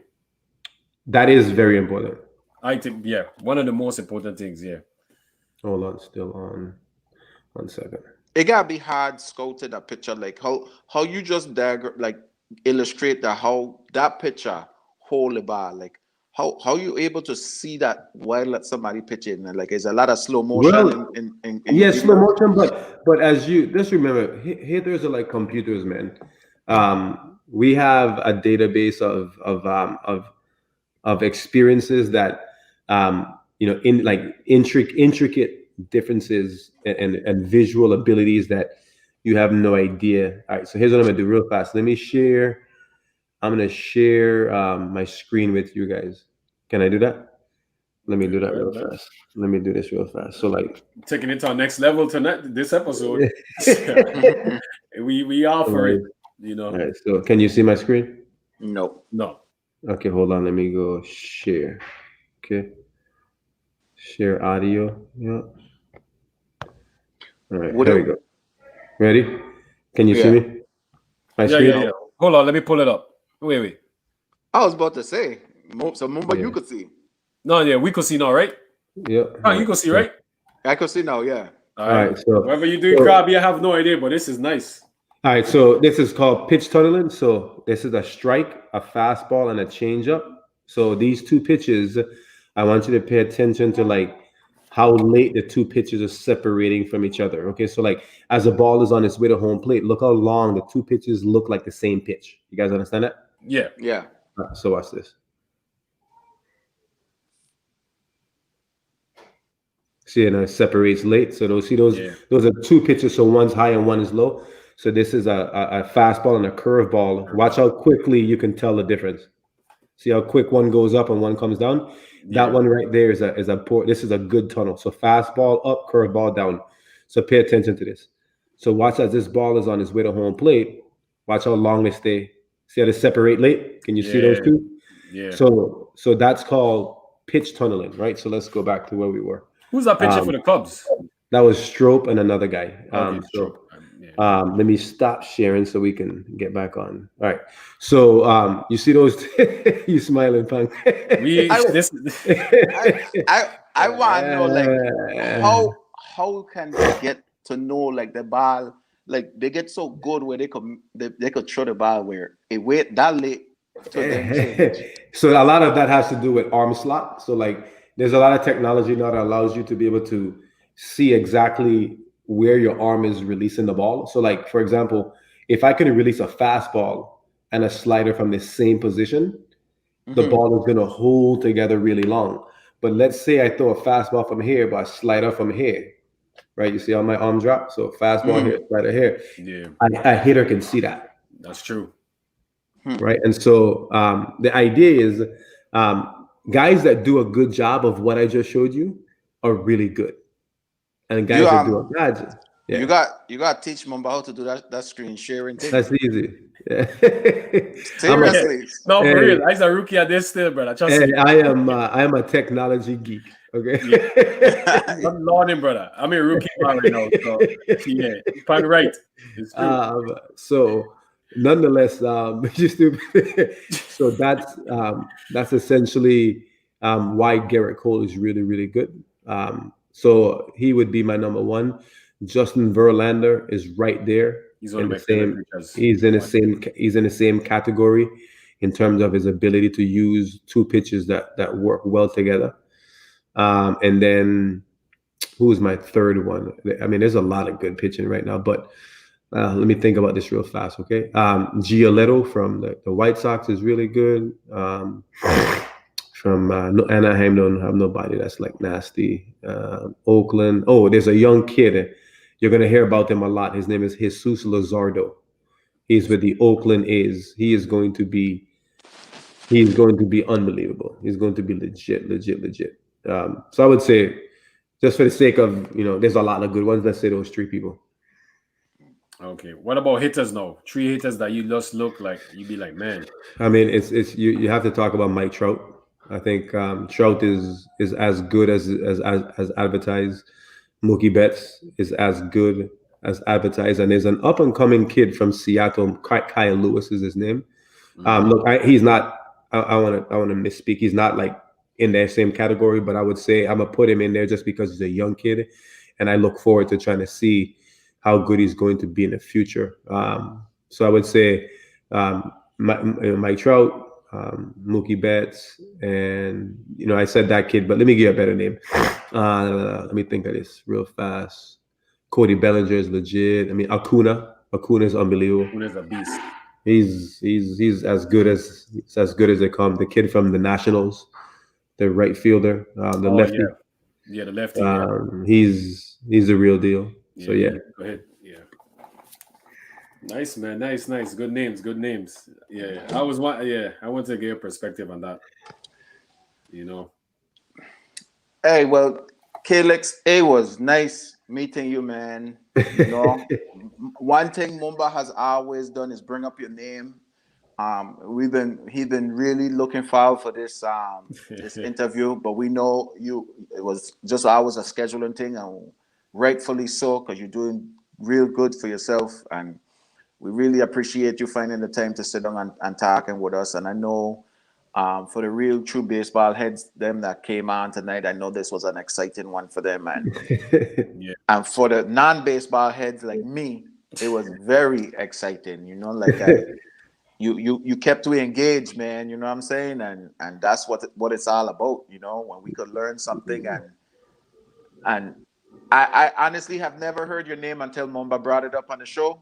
But I'm glad that he did. I'm glad Mumba started this, and it would be a shame that we could go the rest of our life and not knowing who you are, because you definitely have a good story for the Virgin Islanders.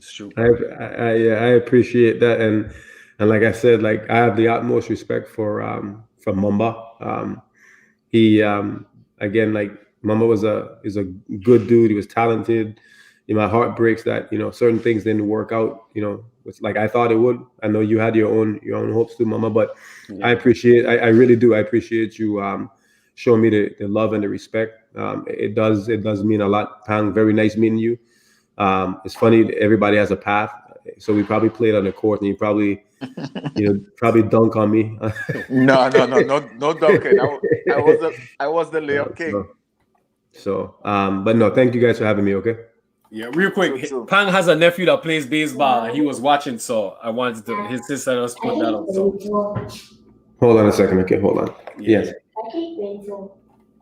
No. Oh, your nose? Yeah, mine's bothering me to go get some. So your nephew plays ball. What position does he play, Pang? You asking the wrong person. That comment that you see on the screen, that's my sister. Oh, okay. Yeah. Gabriel, what position Shauna play? Let me see what she said. Yeah, so that's good though, because now I got good connection. If my nephew ever asks me any questions, 100%. I could. I'm glad to help. I'm glad to help. I mean, and if you need me to be a reference and maybe do some online stuff, send him some videos back, some feedback, I gladly do it. Oh man, that sounds good, man. I appreciate that. Yeah. What position he played, Gabriel? Yeah, man, Crabbe, man. No, man. Hey, man. You my boy, man. We, people don't understand. I just wish everybody to get a chance to rub shoulders with you, man. You are a good human being, honestly, man. You are a good human being, man. I appreciate it. I appreciate it, my boy. I came on late. Are you play together or against we did. each other? We actually play We played together, and we played against each other. Played against each other too, yeah. Yeah, but we played together too, and the same team. Man, that's what's up. And Yeah. ain't nothing better than that to be abroad playing on a team with another VA man. That's Cool. Yeah, it was a good experience. It was definitely a good experience, and I think Jabari and Akil Morris were the other two that had done it. I don't think anybody else had done it though. Yeah, me and Blash didn't play together, but we was in spring training together. But I was Together. ahead. Yeah, I was. That's He right. just coming He in. was. That's right. That's He right. was a that's rookie right, when I that's was. right. He was in the lower levels at that point for sure. You know, but that's great. But Mumbai didn't see what she said. She said, "What shot stop?" shot stop. She played short. Hold on. Yes. I go to bed. I got this. Third base and outfield. Okay, shot stop, third Yeah, base, shot and stop. outfield. Yeah, shot stop. Yeah. And you played outfield, Callix? I was a utility guy, but my main position, I play a lot of short. Excuse me, second.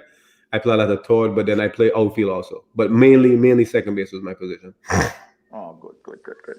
Yeah, man. It was great to hear your story, man. I'm just happy, you know, I was able to hear it, you know.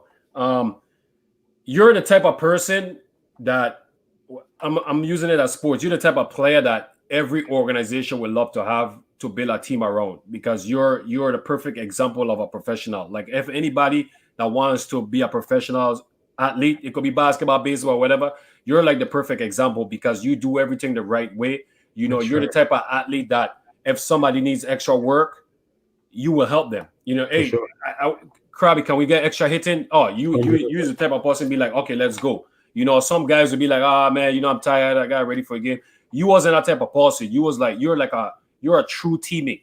You're a true teammate, man. And, you know, so hopefully, you know, in the future, something could happen where, you know, kids could get opportunity to just hear you speak to them. I'm talking about the kids in the Virgin Islands. Have you speak to them and, you know, be in your presence, man. You are a true good person, man. You don't really meet too many good people like that. Honestly, man. Honestly, real talk for real. You know, especially in the sport of baseball. You know how it is. You know, it's a lot of, you know, but you're a good person, man. And I just want to say proud of you, man. Honestly, man, I'm proud of you. You know, and I hope everything for you the best, man. You know, I love you as a brother, man. I love you too, my boy. 100%. And we definitely will be in touch, man. Hopefully we could get that one walking. Come over and then come over. I'll invite you over and we'll have some time with your family for real. Let's do it. Man. We're way too far away. Yeah, definitely, man. Definitely. You know, so he live in Tampa. I was just about to say, are you close, man? Are you definitely got to link up? Yeah, 100%, definitely got to link 100%. up. Yeah. I was just telling him because my son played, you know, a couple tournaments. We've been on there, so we definitely gonna make that happen. Let me know. Yeah, 100%. Thank you, boy. Thank you. Yeah, man. Well, blessings to you and the family. Close before we let you go. Just close if you want. Just send a message out there to the VA. Anything, any good words and inspiration. Just look. At the end of the day, the Virgin Islands, we are powerful people. I think we have in our DNA, we have toughness embedded in it. We have intelligence coded in our DNA, and we're just a resilient, you know, people and island. So like, just don't ever sell yourself short. Don't ever think that, you know, because your back is against the wall, that it means that your book is closing or your story is written. I think in most cases it's just the beginning. Before success, there's always a calm, before the good storm comes. So like, let's make sure you guys are ready and be prepared, man. Like, just love what you do and just keep working. I mean, we're strong people, man. All right. So good luck to all of the young athletes out there. It is possible, but it means that there's sacrifices that you're going to have to make. That's all that means. You know what I mean? Give thanks, man. Good message. Well, to all our viewers who took the time out and sit down with us, we appreciate you for chiming in with your questions, your comments, your jokes, and it's always a pleasure sitting down with everybody. And as always, there's no us without you. And let's keep this thing going. And we got a lot of legends to big up and put to the forefront and share their stories. So just keep us going. Without you, there's no us. That's facts, bang. That's facts. We got Jareem Dowling coming up Sunday. Then next week, Wednesday, we got Carlos Hawkins. And then the following Sunday, we got Tegan. Yes, sir. So And feel free to share our site with anybody. Because, you know, I don't have to be there from the Virgin Islands. If they just got some time and they just want to hear a different perspective of sports and coming from a different culture, share the link with your counterparts, Callix. I will. Hold on, sorry, let's get a text. I will. I 100% will. All right, for sure. And Mamba, send me all the details too. Like I know, you know, give me the websites. Give me, you know, just tell me what I need to do, and I'll make it happen. Yeah, okay, definitely. All right. I my boy them. Hey, All right, take it easy, Alex. my boy. Yeah, man, be safe. Love alone. Love you, man. Thank you for having me. Okay. Yeah, man. Yes, sir. Bye. Yeah, man, but that was a good one. Yeah, man. And like he said, we always say this, but it'll really be true to man. It don't even feel like we've been on here talking for 3 hours. It go by Honestly. fast, man. Right. A lot of information, man, and it goes by so quick, you know. So, yeah, man. And this was a good one, man. He definitely got a good story, and I just love that his story's still going. That he's still coaching in the major Yeah, league. he's coaching, man. You know, he's still young, man. He's a coach, and he's what 37 years old, man. That's Man, what that's I an said. inspiration for so many kids, man, and those people in general, man. Is you know, This man don't even look like they're over 25. The man, yeah, like I man. said, He look young. I don't know he eating and drinking, but we gotta get some of that. He need to hook us up. right. When I Yeah. first came on, that's the first thing that stand out to me. I hearing the man say like he did 4 years of this, he did 3 years of this, and I'm like, man, you look like you just 3 years out of high school. You talking about? Yeah, man. So, you know, doing good, man. We're doing good, Pang. You know, so Yeah, man. Yeah, man. Yeah, he that would be a good thing. The thing that he did with sharing his screen, because Yeah. it could be good where like somebody like already got like a autobiography online, and when we introducing them, that video could be playing on the side. You know, Yeah, just yeah. highlighting that part, and that would be a cool heck. That we Yeah, could. that's pretty cool. Yeah. Yeah. Livewire do some stuff like that, man. So they you know, they be doing some good stuff like that. And Crabbe, like he said, he technology savvy. So I gotta step my game up, Pang. They just let me know, like, hey, you gotta step the game up. Nah, it's all man. all a process, man. And you know, like Much love, like, Lorena. Much love. we ain't no professional when it comes to interviewing people. So we No, learning, we trying to get that done pack, you know what I Yeah. mean? And then, you know, we just it's a slow grind, it'll say, you know what I mean? We just Yeah, yeah. stick to it, and things gonna come. Maybe the right person might see us and link you and help you put some stuff together where it could be all official. So Yeah, that's true. True, Karen. That's true. Yeah, you know. So, but I mean, I like this because everything is organic. You know, everything is just organic. You know, and when it's streaming live to YouTube. So whatever it is, it is. You know, and I think as time goes on, you know, I think it's gonna be more valuable and more, you know, appreciative when you kind of look back. You know, see the silly mistakes and stuff like that. Whatever I keep mispronouncing was and me mispronouncing people's names and stuff like that. You could kind of look back and laugh about it. right. You know, so yeah. Karen said we need tech support. That's a good one. That's a good one. Yeah, appreciate it, Lorena. Appreciate it, Rena. Much love, Karen. Yeah, Karen, big up. Yeah, but yeah, man. So we got Jerry Dolan, you know, coming up. Damn, what's going on here? Jeez, man, I lost it. Oh, I found it. I wanted to play Frenchie artist. Oh, Midnight ENT. You could hear it? Yeah. Yeah. So everybody, this is Midnight. I just wanted to let you guys hear it real quick. You know, big up to Duval, big up to Frenchie. You know, Frenchie, big up. You know, much love. All the VIP people them that has, you know, have you know, their own businesses and stuff like that. Much love to you guys. If anybody need us to feature anybody's businesses or anything like that, feel free to hit me up. Feel free to hit Pang up or your Tigan or anybody up and stuff like that. You know, everybody doing their big thing and stuff like that. So, you know, much love to everybody. Much love to the support. I appreciate you guys giving us positive feedbacks and stuff like that. You know, so appreciate you guys as always. You know, I always remember tune in on Tuesdays. We got Livewire Sports. Tune in on Tuesdays, Livewire Sports. You know, they're doing big things too as well. And that's so. Do you talk about Pang about when athletes go abroad, we didn't have like the media to kind of update the public, but Livewire Sports does that. So that's the good thing. So we have seen some improvements and stuff like that. So shout out to them on what they're doing. Right.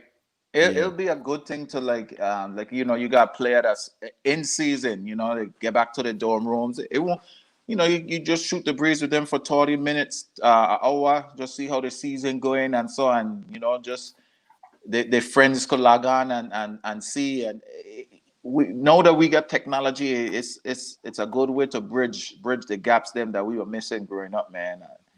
That's true, man. That's true. You're right. That's true. So. But we gonna get it, man. We gonna get it. Yeah.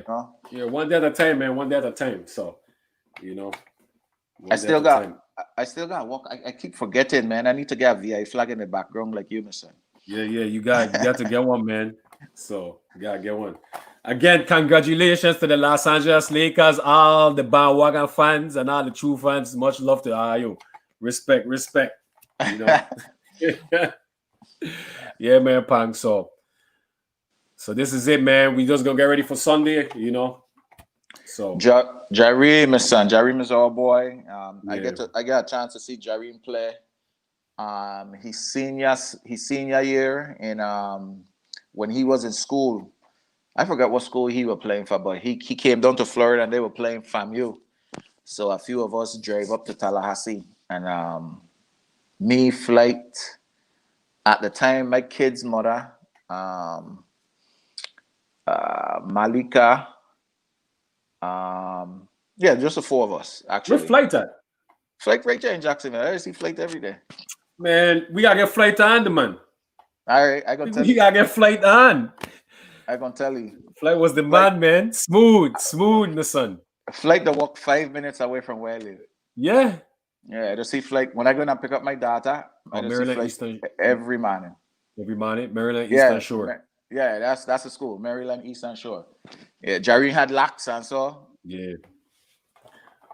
So I want to say I got a newspaper clipping with Jareem in it when we was playing in if I'm not mistaken, when we were playing in the ATA. Remember when we had the Winfield James League? Remember Winfield James League in ATA? When Peter run it? Yeah. That's like 90. That's 94, 95. I want to say. Was I playing or coaching? Yeah, no, you were playing. I think you were playing and coaching. You and your brother were coaching the young team, and you was playing in the 16 to 18 team. Okay. Remember, you got good memory to know that me and Cheese were coaching a team, the young team. I remember them. Yeah. Joe Moore, man. Yeah, that's what I say, man. I get it. Tomorrow, Saturday. I'm gonna go check the newspaper clipping and check it and read. I'm gonna look for them and so. Yeah, man. I got all the newspaper clipping and saw them, man. From 1994, 95. Winfield James League and I saw, man. I don't Renrick is one of the body I don't have Renrick in that league. Yeah, Renrick were playing in. So when you look back, it's so many people were playing in these leagues that you forget these men used to play basketball because some of them didn't really like play for the school team. But all these men were playing basketball, and man, they were crazy. I did my signature dunk when I used to just bounce it for to alley hoop myself. I used to just bounce it and then go up and get that. Yeah. That was your move, yeah. I remember hearing Renwick running me down. You ain't getting no free dunk yet, Pang. And after I dunk it, I turned to he. I said, that won't free. Because he come and put himself in the picture. So now I ain't got much bodies, but he was one of them. Yeah, man. Man, that's crazy. I remember I used to do that all the time, man. All the time. I could have never do that, brother. That was crazy how you used to do it. You used to make it look easy too, brother. That was my go-to. I remember I did that my freshman year in college. Momba, Franchico attests to this. My freshman year in college, I think it was like the last game of the season, so catch a break.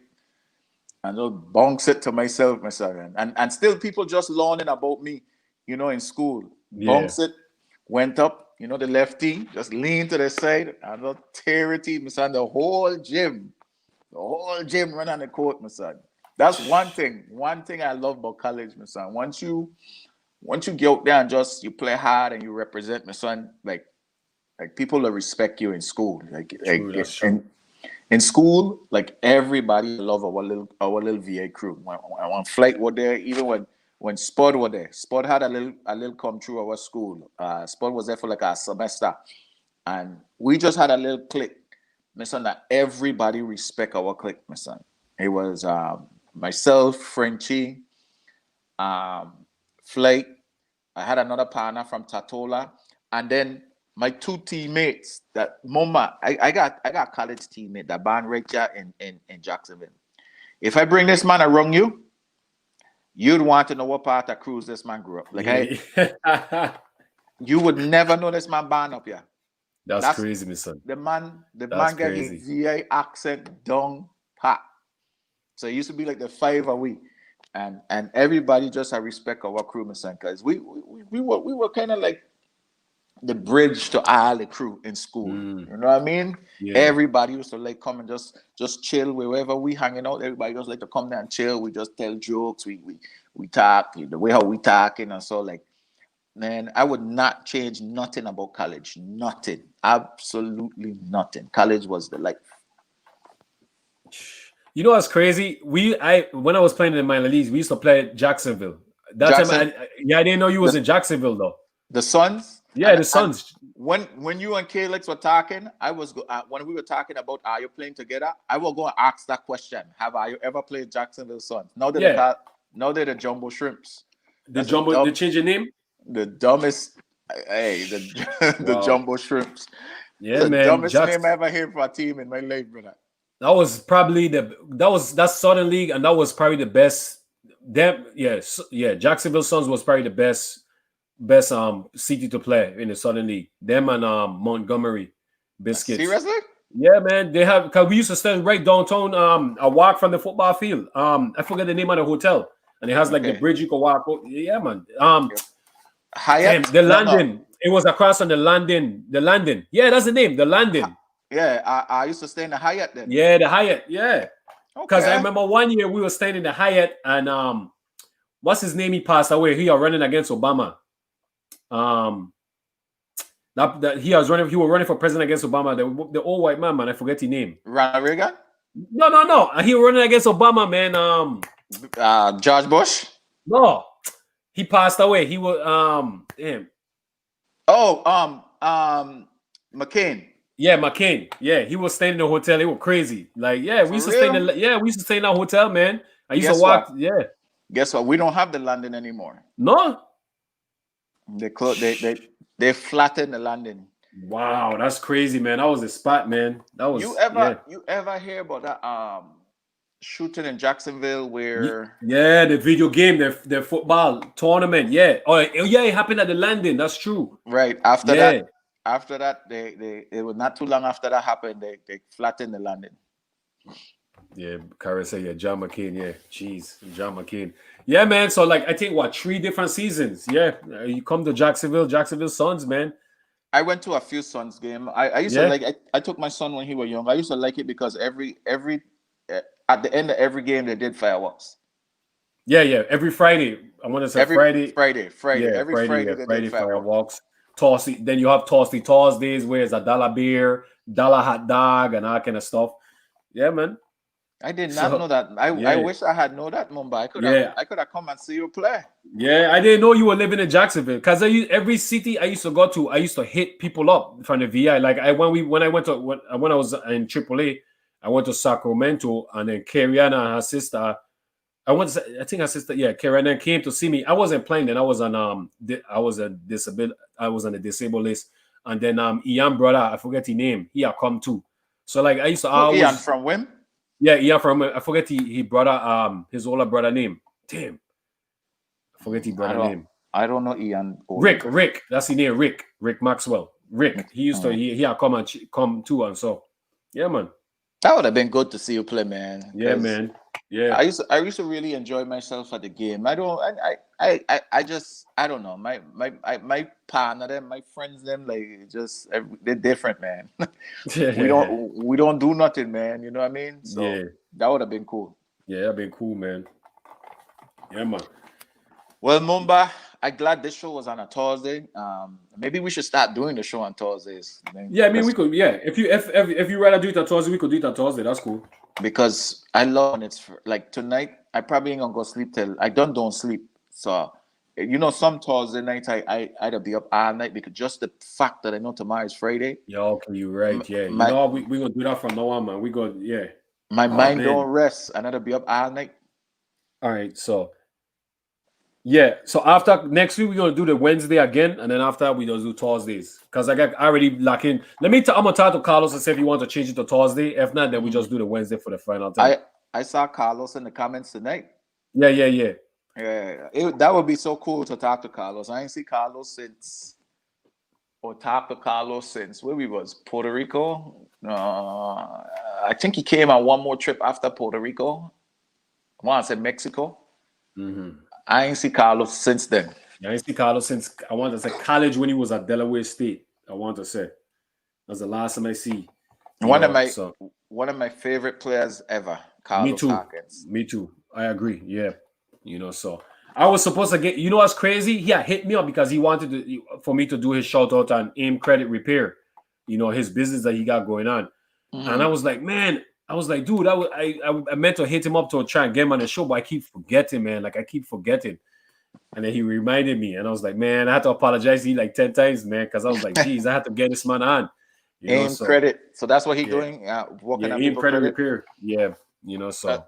That's a big business going on now, Yeah, it's important, man, especially in these times, So big up to Carlos with that, man.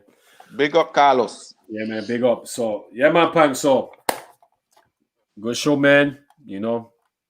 Tegan, get well, brother. We miss you. Yeah, get well, man. Get well. Take care of your back and everything that you got going on, man. Much love to you, Tegan. Much love. Much love to all the viewers. Once again, Pang said it. So yeah, man.